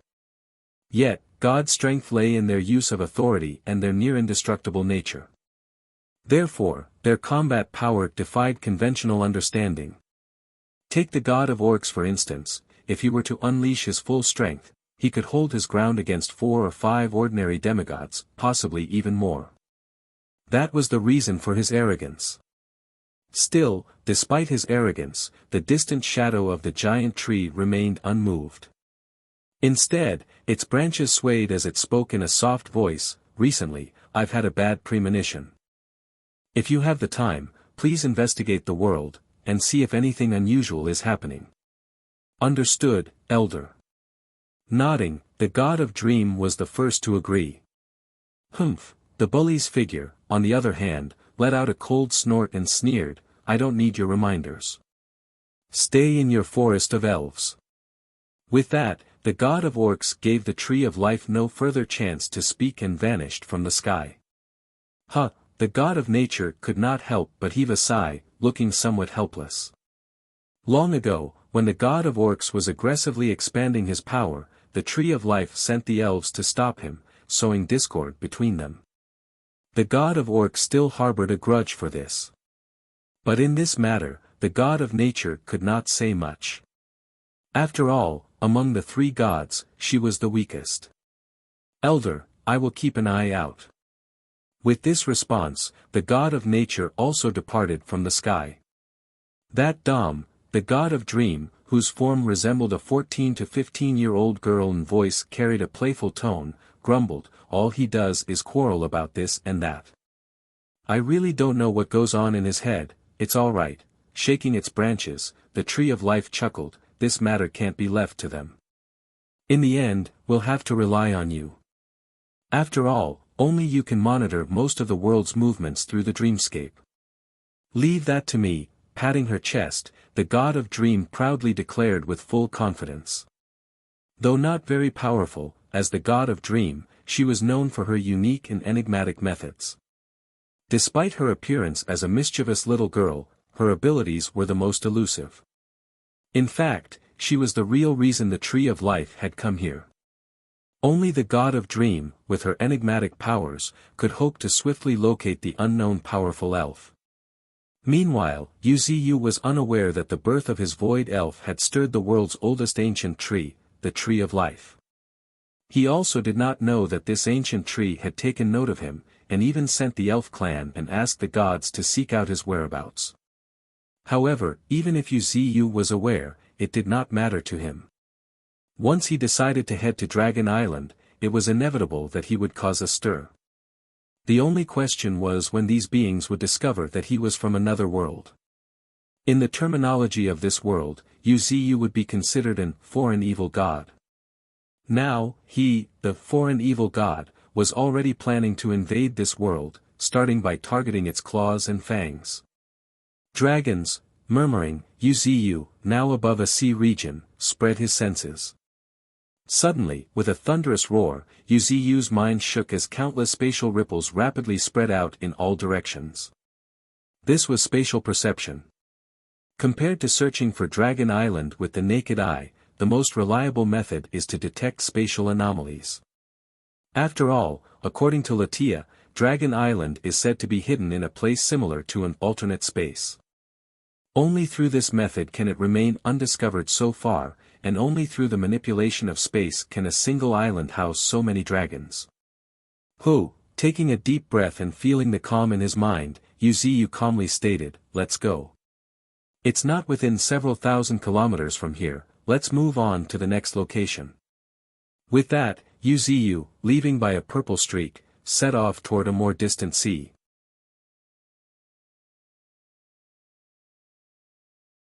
A few days later, in the sky above another sea. Standing quietly in the sky, Yu's gaze slightly narrowed. In his gaze, there was a faint hazy mist in the distance. Faintly, he could also hear a terrifying roar, akin to a dragon roar. Found it, muttering softly, Yu stretched his hand out, grabbing in the air. Immediately, accompanied by a roaring surge of spiritual energy, a purple longbow, reflecting a starry sky, manifested in his hand. This was the star bow, Yu's companion weapon as a void elf. After continuously refining it for the past 2 weeks, Yu and this star bow had achieved unity between man and bow. If one looked closely, it was even possible to sense that Yu and the star bow's energy were connected, as if they were one entity. This also indirectly proved that Yu's archery skills had greatly improved, far surpassing those from half a month ago. Yu could not help but smile, looking at the island hidden, which seemed endless, deep within the mist and clouds. Then, holding the bow in his left hand, he drew the string with his right. Boom! With a thunderous roar, starlight began to gather on the bow, forming into the shape of an arrow. At the same time, Yu commanded, "You two, step back." "Yes, master," with a unified response, Bernice and Latia turned around and headed toward a remote island in the sea not far away. After the two had completely vanished from his sight, Yu truly began to channel his spiritual energy. Boom! The roar grew loud as a huge amount of spiritual energy started gathering in the star bow. Faintly, one could even see bolts of lightning appearing around Yu. This was a phenomenon resulting from the extremely fast and terrifying operation of spiritual energy. However, it was not enough, far from enough. Though Dragon Island was only a few kilometers away, Yu, with his spatial perception ability, could easily sense spatial disturbances around it. This was a phenomenon. Simply put, the current Dragon Island was not on Alicia but within this interspatial layer. The interspatial layer was a layer between real-world and void space, referred to as an alternate space. There are countless such alternate spaces. However, alternate spaces were inherently unstable, vanishing easily like a dream. Only truly powerful experts can create a habitable alternate space and even sustain it for the long term. Yu's 9 realms of heaven was a form of such an alternate space. However, compared to the alternate space where Dragon Island was located, Yu's 9 space pockets were of a much higher grade. Even though they were only a step away from a true small world, such a high-level alternate space was considered a true treasure. Whereas Yu had more than one such top-tier alternate space. One could imagine what this signified. Of course, Yu owed his greatest gratitude to the heaven-connecting Jinmu. If it weren't for the Jinmu bloodline bestowed upon him, which helped in the birth of second-generation heaven-connecting Giannis in each space pocket, Yu's 9 space pockets would not have reached such a level so easily. There was also that strand of good fortune quintessence. That strand of good fortune quintessence provided Yu's 9 space pockets the possibility for the advancement. This was called an opportunity, or so-called good fortune. From this perspective, Yu's fortune was quite unparalleled and profound. At this moment, deep within Dragon Island, roar, a deafening roar cut through the sky as a massive pair of dragon wings unfurled, casting a shadow that enveloped the entire island. Enemy attack. With a thunderous roar, the terrifying giant dragon, nearly 3,000 meters long, soared into the sky. Its golden scales shimmered with a dazzling glow. Each scale was diamond-shaped and over 1 square meter in size. More frighteningly, the sheer number of scales on its immense body was beyond counting. From its head, spiked ridges in rows extended along its back to its tail, and its tail resembled a massively enlarged version of a toothed mace. It gave off an impression of being both thick and solid, yet with a sharpness to it. This was the Golden Dragon King, one of the 3 Dragon Kings of Dragon Island, possessing the purest Golden Dragon bloodline. At this moment, the Golden Dragon King flicked his tail, effortlessly shattering the space with a crisp crack. Through this crack in the space, the Golden Dragon King saw a purple, handsome figure with a bow in his left hand and an arrow in his right. "Goodbye," suddenly, a laughing voice echoed in the sky. Then, in the Golden Dragon King's ruby-like fierce eyes, a starlight arrow, stretching across the sky, came shooting at the horizon. The arrow moved with incredible speed, tearing through both sea and sky. The air itself rippled like water, as a storm surged across a radius of 10,000 meters. "You are seeking death." An angry roar, like thunder, shook the sky as the terrifying golden dragon above Dragon Island swung its tail violently. At the same time, the several hundred meters long dragon tail, covered in golden spikes, suddenly enlarged, sweeping fiercely towards the incoming starlight arrow. Boom! Consequently, a thunderclap, so loud that the entire world fell silent, reverberated through the sky. It seemed as if everything had come to a halt. At the same time, much to the horror of Latia and every being living on Dragon Island, the sky shattered. Crack, crack, the entire sky of Dragon Island shattered like a mirror. Alternate spaces were inherently fragile, unable to withstand powerful battles. Now, with Yu's deliberate scheming and the Golden Dragon King's excellent cooperation, the entire alternate space where Dragon Island was located had shattered. Just as Latia said, the Golden Dragon King is hot-blooded and impulsive. Watching the shattered alternate space and the Dragon Island on the brink of falling into spatial turbulence, Yu's lips slightly curled up. "My luck is pretty good indeed. The alternate space got destroyed just like that. How careless of them. It seems like Dragon Island has never encountered proper enemies before." Just then, as if sensing something, Yu's eyes suddenly narrowed. Following his gaze, the shattered sky behind the Golden Dragon King suddenly trembled. Roar! Immediately after, amidst an earth-shattering dragon roar, another fearsome giant dragon, engulfed in dazzling flames as if emerging from the depths of fire, lifted Dragon Island. Boom! The enormous red dragon flapped its massive dragon wings and carried away the Dragon Island. Golden Dragon, next time, don't be so impulsive. Rebuilding an alternate space is quite troublesome, seemingly complaining, a very pleasant voice echoed in the sky. However, moments later, seemingly noticing Yuziu, the pleasant voice suddenly turned cold. "What's this? Has the elf clan declared war on our dragon race? And you're rather strange, your aura is really displeasing to us."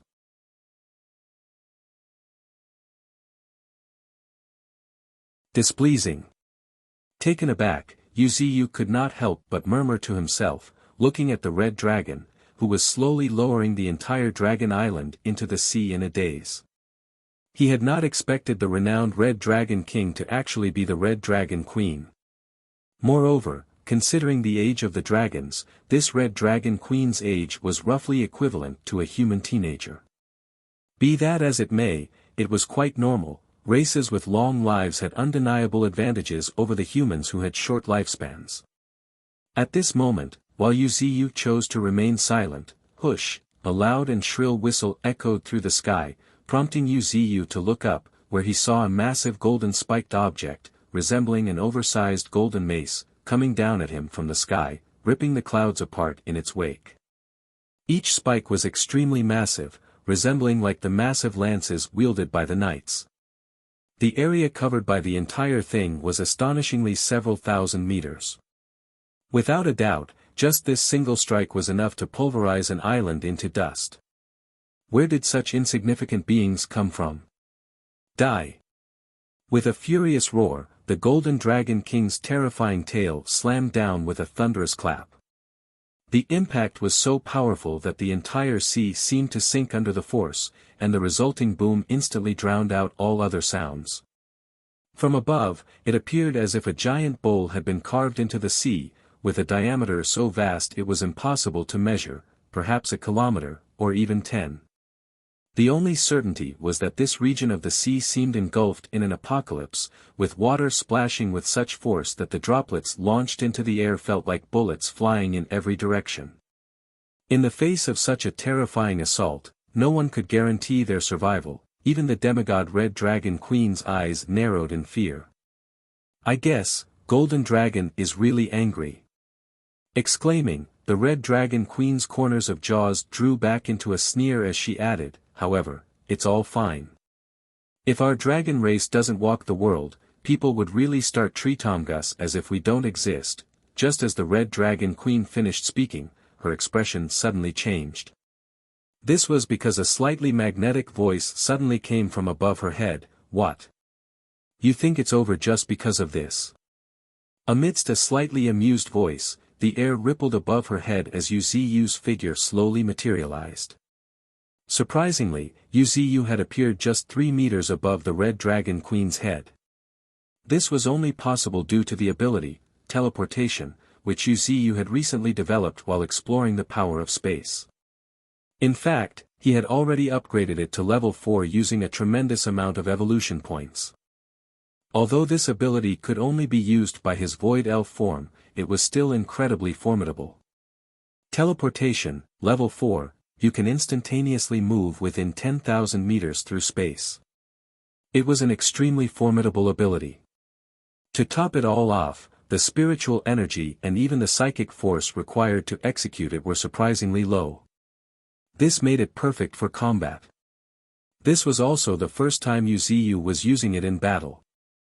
However, employing such power naturally showed great results. With a light laugh, Yuziu ignored the drastic change in the Red Dragon Queen's expression as he drew the bow, a starlight arrow slowly materializing as the bowstring was pulled back. In a flash, a starlight arrow, several meters long, suddenly materialized above the Red Dragon Queen's head. "Goodbye," the slightly amused voice echoed once again as Yuziu let the starlight arrow loose, giving the Red Dragon Queen no time to react. Boom! With a deafening explosion, the massive starlight arrow struck straight on the Red Dragon Queen's head. Roar! A painful, heart-wrenching cry resonated through the sky with the Red Dragon Queen's massive body started sinking rapidly into the sea. She seemed to have suffered a heavy blow. However, moments later, to Yuziu's astonished gaze, Roar! Another dragon roar shook the world as blazing flames erupted from the Red Dragon Queen's body, with terrifying waves of fire spreading wildly. In an instant, the temperature in the air rose several degrees, as if one was in a furnace. "You are seeking death." The Red Dragon Queen roared in an extremely cold voice, slowly raising her head, despite the impact of the starlight arrow. At the same time, blazing flames engulfed the sky, roaring towards Yuziu's figure. As expected of a demigod. "You're impressively strong." Yuziu smiled leisurely, totally unfazed by the setback. After all, the opponent was a half-step tier 5 transcendent. If they were that easy to kill, they would be undeserving of their reputation. More importantly, Yuziu's Void Spirit Elf was only at the intermediate level of tier 4. The reason he dared to confront a demigod was because Yuziu's soul had already undergone a qualitative change, possessing partially tier 5 powers. Additionally, he possessed a natal weapon, the Star Bow, and control over the power of space. With a light snort, Yuziu glanced at the incoming waves of fire and the giant red dragon claw emerging from the flames, and lightly tapped his foot. Immediately, the space around him rippled, and his figure disappeared from the Red Dragon Queen's sight. Accompanying his disappearance, the Golden Dragon King's extremely high-pitched roar echoed through the sky, "Don't let me catch you, or I will eradicate your soul." But just then, a starlight amidst brushed past the Golden Dragon King's cheek, grazing it, and further fueling his rage. "Z's," Yuziu grinned. He was simply not bothered by the Golden Dragon King's roar. Relying on the teleportation ability, he had the upper hand. Now, all he had to do was simply pick them off one by one. Of course, this was all under the condition that no one intervened. However, whether it was a mere illusion or not, Yuziu had a vague sense of foreboding rising in his heart.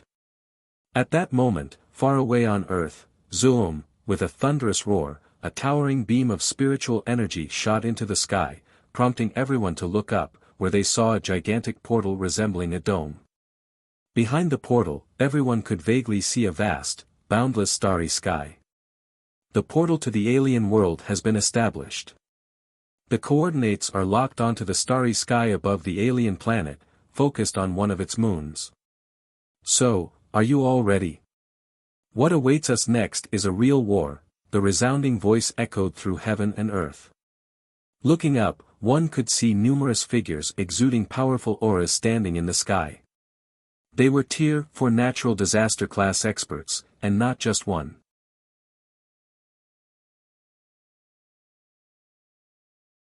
At the forefront, the American Legion, composed of more than 10 natural disaster class experts, stood silently in the sky, their cold gazes fixed on the colossal portal that spanned the sky. In addition, there were 1,000,000 fully armed troops stationed around the Stargate. In fact, this was no ordinary legion. As the most technologically advanced nation, America took pride in its fusion of spiritual energy and technology. This had led to the creation of the renowned Iron Legion. In it, humans wielded the most advanced spiritual energy weapons, and their mounts, such as gorewolves and great bears, were equipped with cutting-edge technology. The gorewolves had 2 spiritual energy cannons on their flanks and were fitted with spiritual energy sensors on their heads.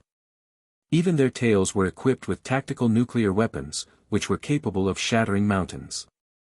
However, these were last resort measures. Unless driven to a dead end, these gorewolves and great bears would not opt to detonate them. And this was the Iron Legion of America, which was now emerging as a force to reckon with. Yet, this was only one faction tasked with invading the alien world. In addition to this force, there were also the Lingwu Legion of China, the Deep Sea Legion of the Sea Clans, the Frost Legion of the Polar Regions, and many more. Most terrifying of all was the Natural Disaster Legions of Misty Mountains. The Natural Disaster Legions were known for their individual combat prowess. Their commanders were among the top 10 natural disasters of the world, and in terms of combat strength, they were only a step away from the so-called demigods of the alien world. Entities like the Undying Blood Crow, which were nearly immortal and indestructible, were capable of entangling with demigods. This illustrated the fearsome nature of the natural disaster legions. Now, thanks to the wormhole drive provided by America, massive portals, stretching like the vault of heaven, appeared one after another across Earth. Fight, fight, fight, suddenly, waves after waves of unified shouts reverberated in the sky, drowning every other sound. They were so powerful that even the clouds in the sky parted ways before them. This was the Barbarian Clan. The Barbarian Legion was one of the subordinate forces of Misty Mountains, with 600,000 members. They possessed the highest battle spirit.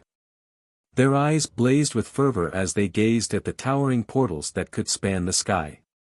It was said that Misty Mountains promised that if they achieved enough merit in the alien world, they could release the long-suppressed Barbarian King and other high-ranking barbarian leaders. At the same time, deep within the ocean, 2 legions stood on either side, guarding a massive portal that could span the sky. The Sea-Suppressing Legion, led by the 7 Sea Clans, and the Furious Sea Legion, led by the absolute overlord of the whales, Whalefall, and various mutant sea creatures. The 2 legions were collectively known as the Deep Sea Legion. Though they rarely cooperated, internal competition existed. Their task this time was to invade the alien world seas. In fact, the deep sea housed the largest concentration of experts. Both legions consisted of members at least at Tier 2, with their numbers reaching into the tens of millions. Moreover, fresh troops continuously reinforced their ranks. Among all the legions, these 2 were the most terrifying. Not only were their peak combat powers formidable, but their overall combat strength was also awe-inspiring. The Sea Clan of the Otherworld should not be underestimated. In a deep voice, Whalefall, a colossal Tier 4 creature with long fangs protruding along its mouth and a body as large as an island, declared. "I know." A Sea King from the 7 Sea Clans nodded in agreement, and added, "This is the first time we're cooperating. I don't want to see it fail." "Of course. We have fought for years. If not for the sudden appearance of the alien world, you would probably have met your end by my fangs. Hearing the mockery in Whalefall's words, the powerful transcendent from the Fishmen clan did not retort back, and only let out a cold snort. After all, the reputation of the deep-sea overlord, Whalefall, was known to all Sea Clan transcendents. This was the most formidable powerhouse to emerge since the Sage of the Seven Sea Clans. In terms of strength, if he was in the sea, he might surpass even the world-renowned top 10 natural disasters by a margin. He was a true giant. However, he had always been low-key. If it were not for the appearance of the alien world, he would not have come forward to form the Furious Sea Legion. Whalefall, looking at the downcast merman transcendent, snickers, but did not continue to mock. Instead, he turned his head and gazed at the densely packed, seemingly endless legions, before ordering, "Let's go. I hope you will stain the entire seas of the alien world red." "Yes, sir." The response came in complete unison, creating a tremor-like surge in the sea, kicking off waves. Soon afterward, one after another, mutant sea creatures shot towards the spanning portal like an arrow shot from the bow. Impressively, among them were the famous mutant saber-toothed sharks, and the swift, deep-sea swordfishes. One after another, in an endless manner, countless transcendents flew towards the vast stargates stretching across the sky. At the sight of this, not to mention the deep-sea transcendents, even Whalefall could not help but squint his eyes. Be that as it may, it was far from enough. After all, this was not a mere skirmish but a war between two worlds. At that moment, in the depths of the void space on the backside of Alicia, having already shifted a small portion of his consciousness to his void elf form, Wuxia had majority of his consciousness sunken into his main body, choosing to slumber. But suddenly, Wuxia was jolted awake. "What's this?" Startled, Wuxia slowly opened his eyes. His gaze crossed the space and looked towards the 3 purple moons circling around Alicia. In a moment, portals slowly started manifesting in his sight, stretching across space, with countless figures emerging from within. Wuxia was rendered speechless, which was rare for him. He was truly shocked that Earth had fully opened the wormhole, confirmed the alien world's location in such a short time, and even dispatched such a large army. Just then, sensing Wuxia's astonishment, Aurora, rooted on Wuxia's main body, explained, "Master, while you were in slumber, I received information from Earth. And after much consideration, I issued the order to dispatch the army here."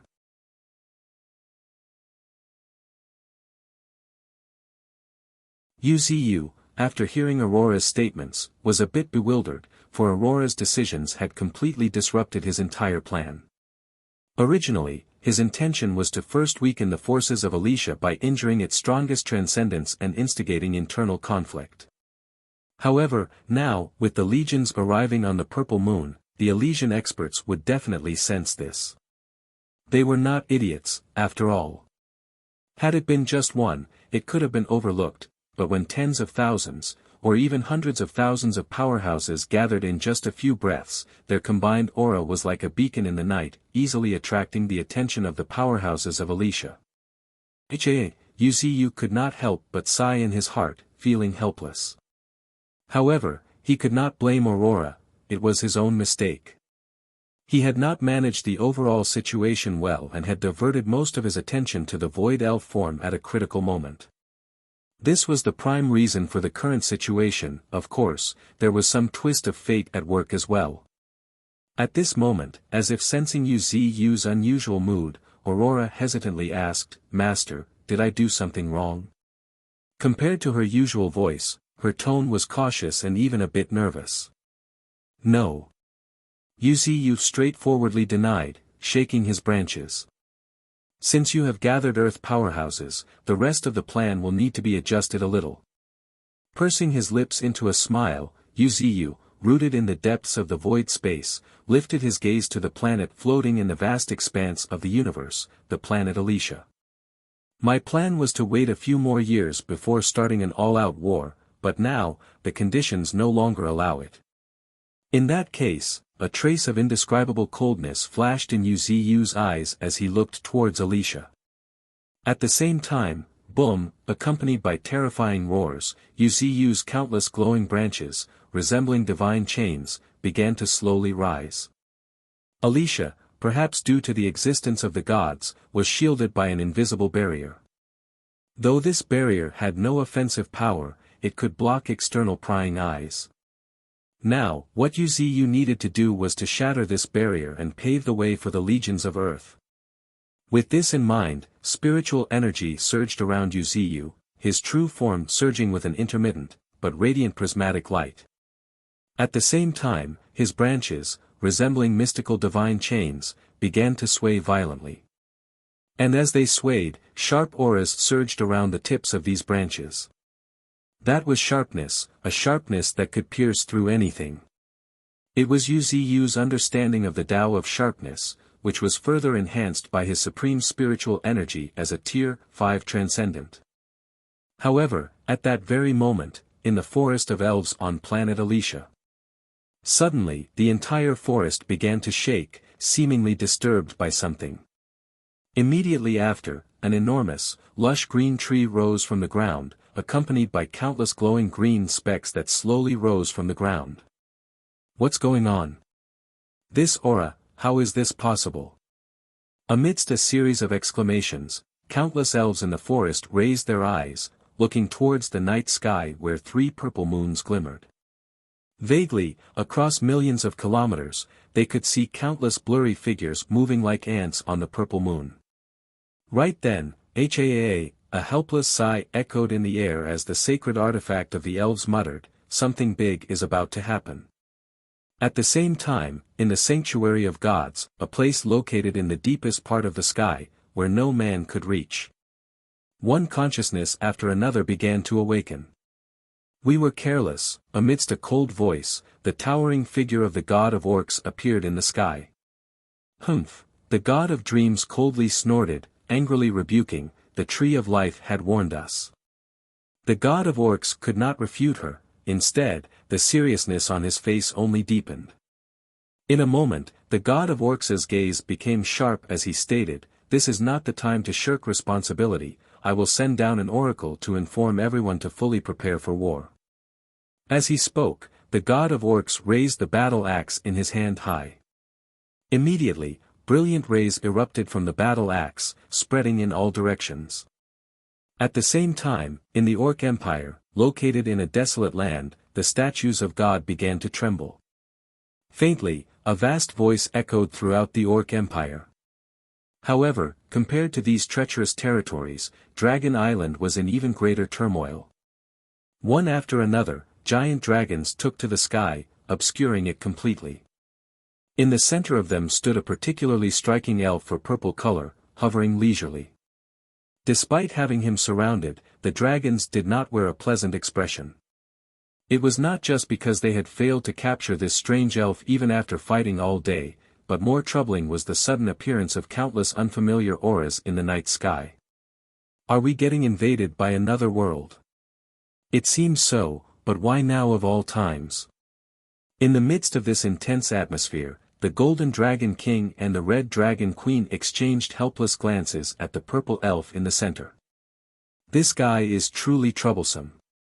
He not only possesses spatial abilities, but his attacks are incredibly dangerous. Even we dragons, known for their formidable defenses, are having a hard time withstanding his arrows. By now, more than a dozen dragons have been gravely wounded by his arrows, and several have already fallen, with their souls having returned to the dragon tomb. Damn it! Rarely cursing, the Golden Dragon King's ruby-like fierce eyes blazed with fury. Right at that moment. I was hoping to play with you a little, but unfortunately, fate has other plans. Heaving a sigh, the purple elf in the center showed a trace of regret on his face. Humph, trying to run away now? Coldly sneering, the Red Dragon Queen watched Yuziyu warily. Huh, run away. Yuziyu broke into a light laughter. He did not seem particularly concerned. He could now sense his true form. Moreover, the arrival of Earth powerhouses had already been detected by this world. There was no longer any need to hide anything. With that thought, he spread his hands, and the star bow in his hand dissolved into countless starlights, slowly fading away. At the same time, Yu's void elf form slowly rose into the air, seemingly lifted by an invisible force, like that of a god. You want to escape? With an angry shout, the Golden Dragon King lashed his tail once again, whipping up a gale that spanned thousands of meters. However, just then, crack, with a sound as if something had shattered, the space behind Yu's void elf form suddenly cracked, with cracks spreading like a broken mirror. However, that was not the most terrifying part. What was truly terrifying was the overwhelmingly powerful aura coming from the cracks.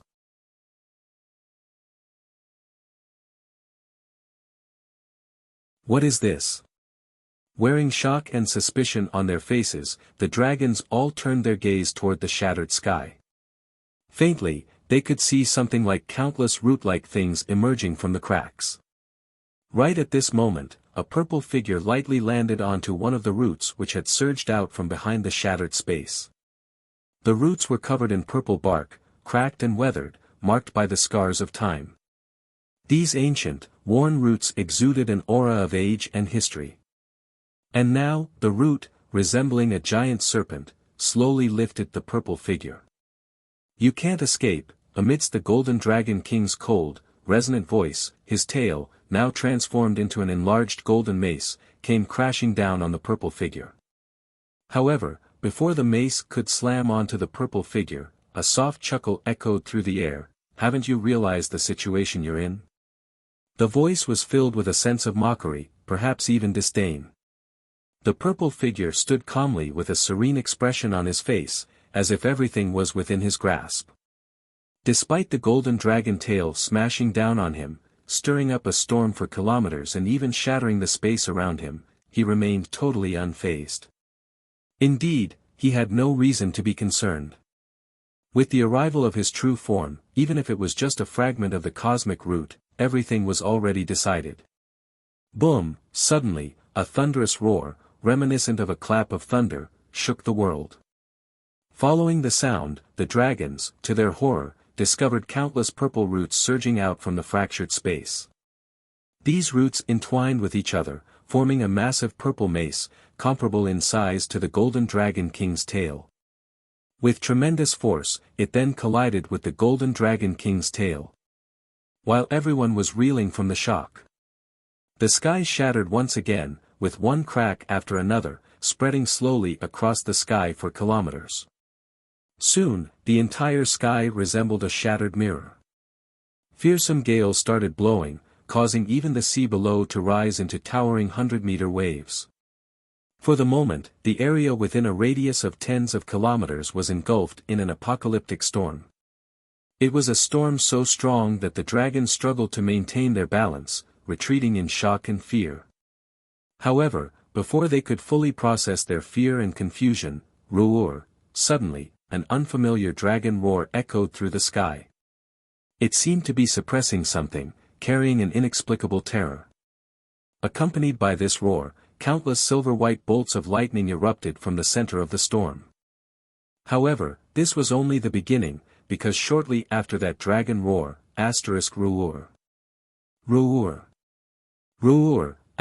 several more dragon roars, each distinct, some majestic, some domineering, and others melodic, suddenly echoed through the sky. Despite being distinct, each of these dragon roars had one thing in common, each revealed power. I'll leave it to you. I'm feeling a bit tired. The voice, which made the dragons grit their teeth in anger, resounded once again. It was now tinged with an added sense of indifference and majesty, like a superior being looking down from above. Yes, Master, a chorus of voices, majestic and thunderous, echoed across heaven, shaking the entire dragon clan of Alicia. Right then, a huge and dazzling bolt of lightning, accompanied by a deafening clap of thunder, streaked out from the center of the storm, transforming into a gargantuan purple dragon as it surged forward. Majestic and cold, the depths of its purple eyes flickered with intermittent lightning. Its massive wings, adorned with intricate patterns, crackled with arcs of electricity. Boom! With a flap of its wings, the purple dragon transformed back into a streak of lightning, striking towards the golden dragon king. Simultaneously. You dared to attack Master. A cold voice, laced with icy fury, echoed in everyone's ears. Along with it, a frigid chill began to freeze this corner of the world, causing snow to fall in the nearby vicinity. Roar! Another dragon roar shook the world, with snow and ice covering the entire sky. In the distance, a serpentine figure, resembling a boa, could be seen winding through the sky, shrouded in ice and snow. Humph! Suddenly, a cold snort, more domineering than the previous roars, echoed in everyone's ears, sending jitters through the entire dragon clan. Looking toward the source, to the dragon's shock, they discovered that a colossal had emerged from the shattered sky at some point. The shadow was so huge that it resembled a small landmass, falling from the sky. No, not falling, but rather crashing down. This was none other than the old fourth of Wuxia's 9 great beasts, Sarcosuchus. With the purest rock dragon bloodline, its dragon might was overwhelming. Now, in response to Wuxia's summon, one after another, his subordinates with dragon bloodlines were arriving. The lightning dragon, Old 10th, the embodiment of extreme cold, the elemental ice flood dragon, Little White, possessing the rock dragon bloodline, Sarcosuchus, and a figure cloaked in flame-like red battle armor, resembling a dragon in human form, Long Shao. One after another, a mighty procession emerged from the depths of the rift. And it was not just them. Numerous other figures, each exuding immense pressure, kept emerging one after another. They were the Sentinels, the recent legion created by Wuxia.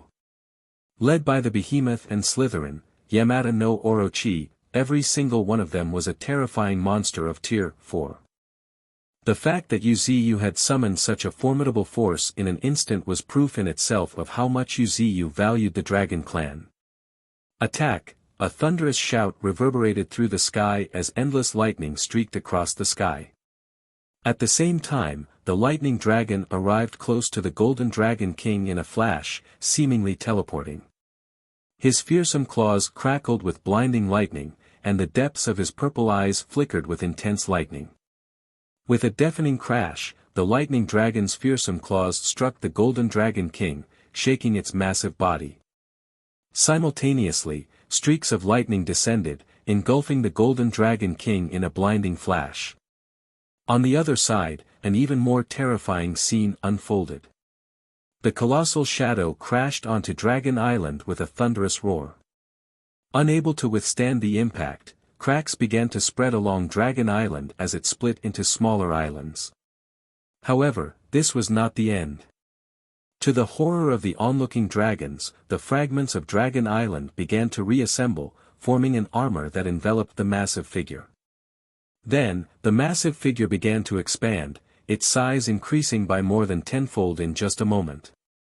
This was the power of the rock dragon, the embodiment of Earth, allowing him to transform the Earth into an impenetrable armor, greatly enhancing his strength and defense while also enlarging his body.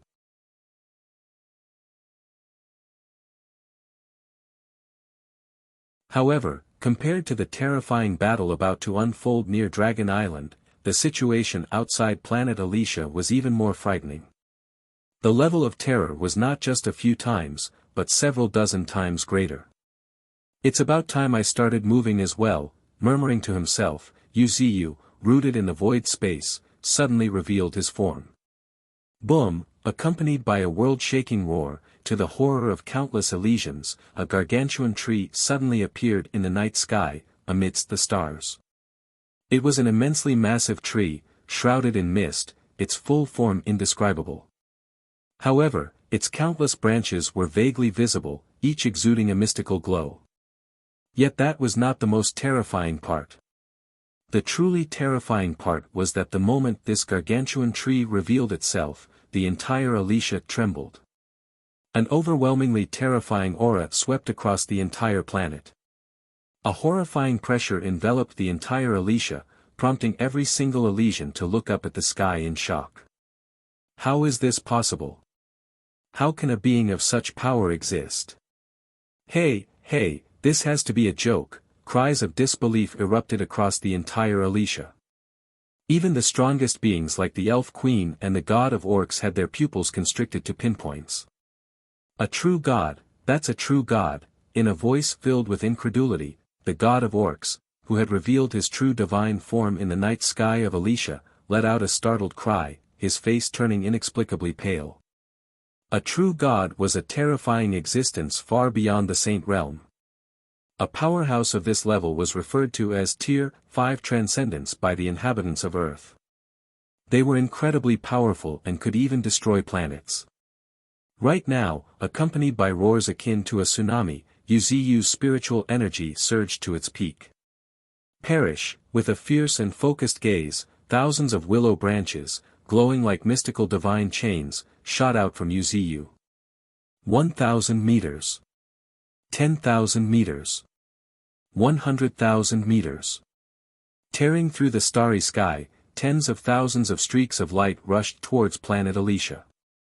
At this moment, the entire Alicia witnessed meteor-like streaks covering the night sky. The streaks were so radiant and dazzling that they illuminated the entire Alicia like daylight. What was even more terrifying, before the meteors had even arrived, the entire Alicia underwent a massive change, with a vast surge of energy sweeping across the world. No, cries of despair filled every nook and corner of Alicia. Even beings as powerful as the Elf Queen showed an expression of hopelessness. But just then. World Barrier, raising his battle axe high, the God of Orcs let out a furious roar. Beside him, the God of Dreams and the God of Nature also emerged, raising their weapons, in unison. Boom. With a thunderous roar shaking the entire planet, the night sky above planet Alicia flickered intermittently. Slowly, a barrier, resembling an overturned glass bowl, materialized around the outer edges of planet Alicia. However, before the powerhouses of Alicia or even Earth could react with shock and doubt, boom, boom, boom, continuous deafening explosions resounded across the night sky, drowning all other sounds. One after another. Countless glowing willow branches, resembling mystical divine chains, relentlessly struck the barrier, causing endless ripples to spread across its surface. As expected, the world barrier is connected to the gods, Wuxia lightly chuckled. He did not seem concerned at all. If it was another Tier 5 Transcendent, it would have been a different story, but who was he? Bearing 9 vast space pockets, possessing a natural sacred spirit, and being an entity of unparalleled strength as an immortal tree, even among Tier 5 Transcendents, his combat power was on a completely different level. However, Wuxia had no intention of shattering the entire world barrier. After all, he could clearly see that the power of this world barrier was not only supported by the gods but also fueled by the world's quintessence. If he forcibly shattered the entire barrier, it would likely result in the complete destruction of the planet. And that was not what Wuxia desired. Why was he waging war? For resources. If the entire Alicia was to be destroyed, what would be the point of this war? So. Shatter for me. With a resonant shout, thousands of Wuxia's willow branches intertwined with each other, forming a chain that struck the glass-like barrier with tremendous force. The thunderous crash shattered a corner of the world barrier. It was just a small corner. Compared to the entire world barrier, it was insignificant. But for Wuxia, it was enough. Pursing his lips into a smile, Wuxia's spiritual energy surged again as his countless branches struck the same spot again, breaking off a fragment and revealing an opening about 100 meters wide. Go, use this opening to enter the alien world, a soft voice echoed in the mind of the transcendents of Earth. Yes, divine tree, in unison, their voices echoed across the purple moon like a surging tide. At that moment, the Earth transcendents, standing on the purple moon, gazing at the opening on the distant planet's surface, had their eyes gleaming. Keeping everything aside, the sheer density of spiritual energy pouring through the opening filled them with overwhelming joy. It was far richer than Earth's spiritual energy. Moreover, they also caught faint glimpses of countless living beings. And at that moment, as if remembering something, Wuxia's spiritual energy surged once again. Crack, crack, a series of crisp sounds rang out as several rifts opened in the sky above the purple moon. At the same time, Wuxia's voice resounded in the ears of the Earth powerhouses. Cross through these rifts, and you can quickly reach the openings in the world barrier of the alien world. Thank you, Divine Tree. Expressing his gratitude, an American transcendent kicked the surface of the purple moon, without a moment of hesitation, shooting shot towards the enormous crack that had opened, already dozens of meters wide. Following the lead of this Tier 4 American transcendent, other humans and even mutant beasts followed suit, shooting forward without hesitation. Not long after.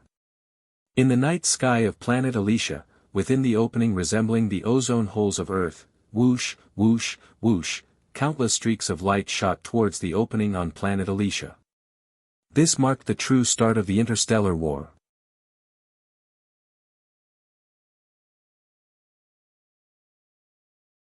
Kill. A thunderous voice shook heaven, creating shockwaves so powerful that they were visible to the naked eye, causing the very fabric of space to ripple.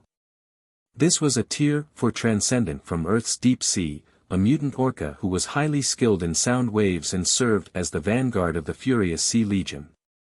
Now, with a thunderous shout, he commanded the tidal waves to manifest around the world barrier's opening, surging towards the gap. At the same time, countless other deep-sea transcendents stirred up the water element in the air, summoning many more towering waves. These waves were even more massive than those caused by the invasion carried out by the sea creatures in the past on Earth, several times bigger. Looking from the distance, the entire sight gave the impression of a silver river descending from heaven. However, it was so huge that it resembled more like a celestial river flowing in reverse. Taking shelter in this celestial river, countless sea creatures from the furious Sea Legion swam towards the eastern sea region of planet Alicia. Their mission was to establish a base in the far eastern sea region of planet Alicia, and install a wormhole drive, thereby bringing in more elite sea creatures from Earth. This was not just the task of the furious Sea Legion, nearly every legion's primary task was to occupy a base.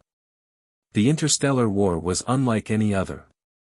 It was long and vast. If it fell into a stalemate, it could last for centuries.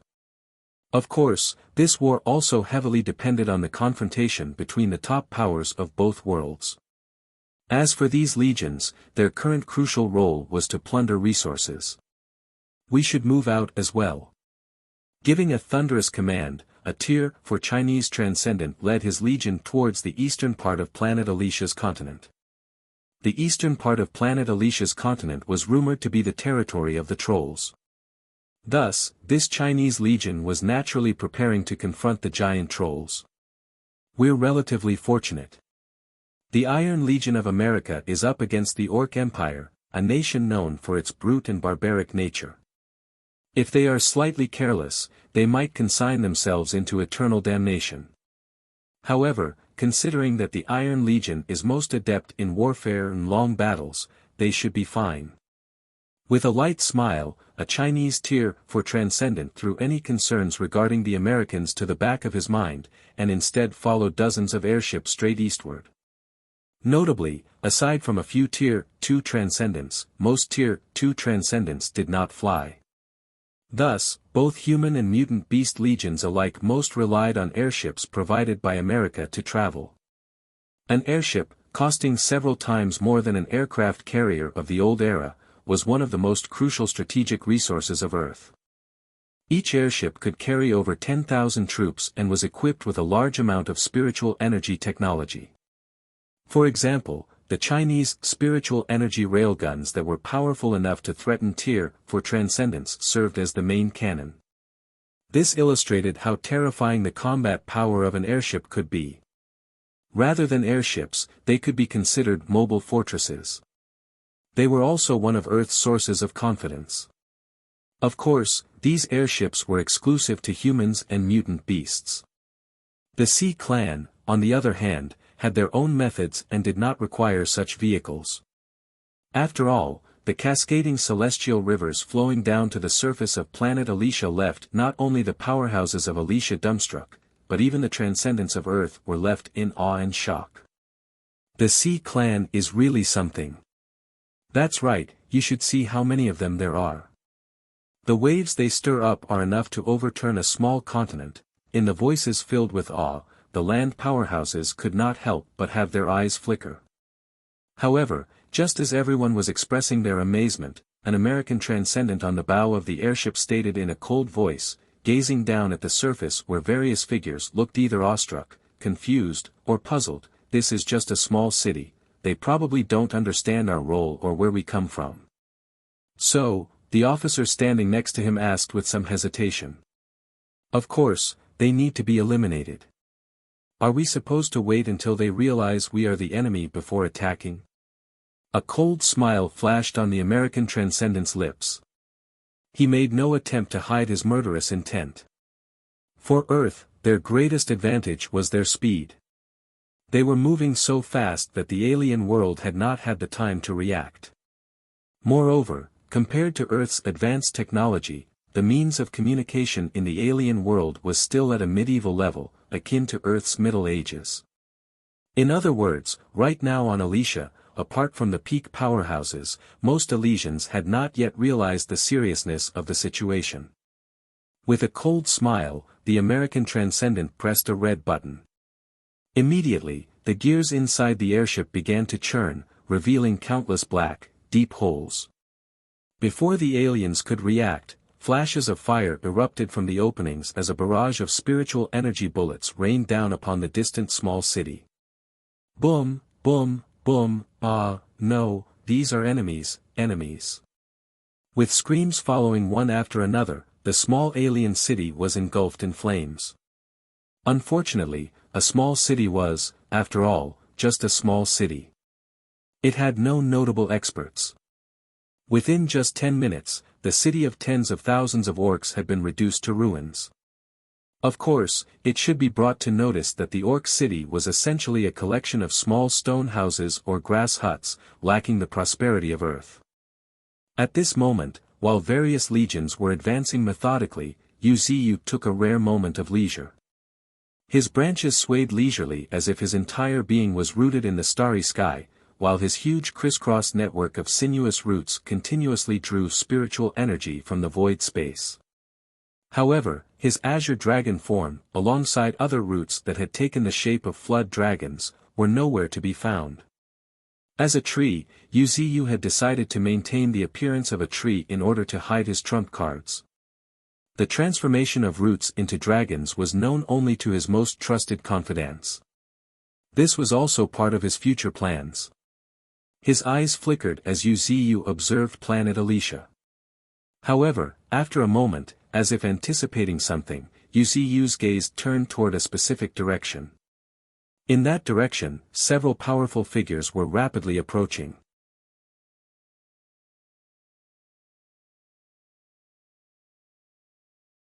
Wuxia narrowed his eyes, looking at the distant figures rapidly approaching, leaving a long trail of light in their wake. One figure, wearing a crown and with long, fluttering, emerald green hair, was an elf. And not just any elf, but a perfect one. Even describing her as a beauty that could bring down a nation would be an understatement.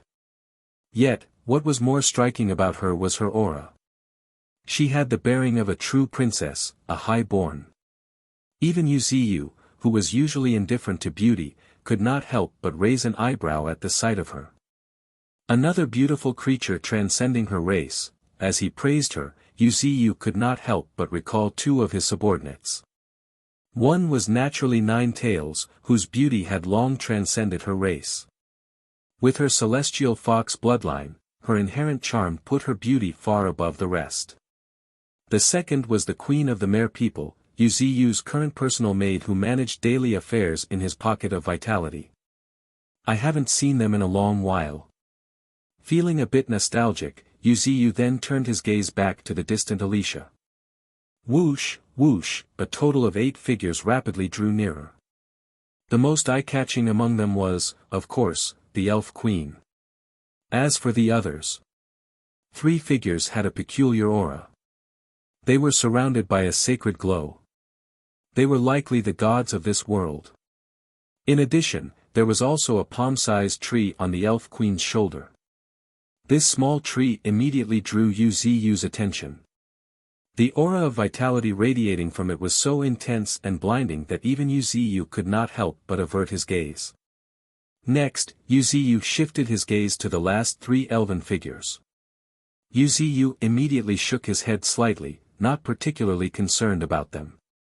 They were just some relatively powerful tier 4 elves, not a significant threat in his opinion. However, as the figures drew closer, Yu's attention was once again drawn to the gently swaying, small green tree on the Elf Queen's shoulder. He focused his gaze as a series of information entered his sight. Race, Tree of Life.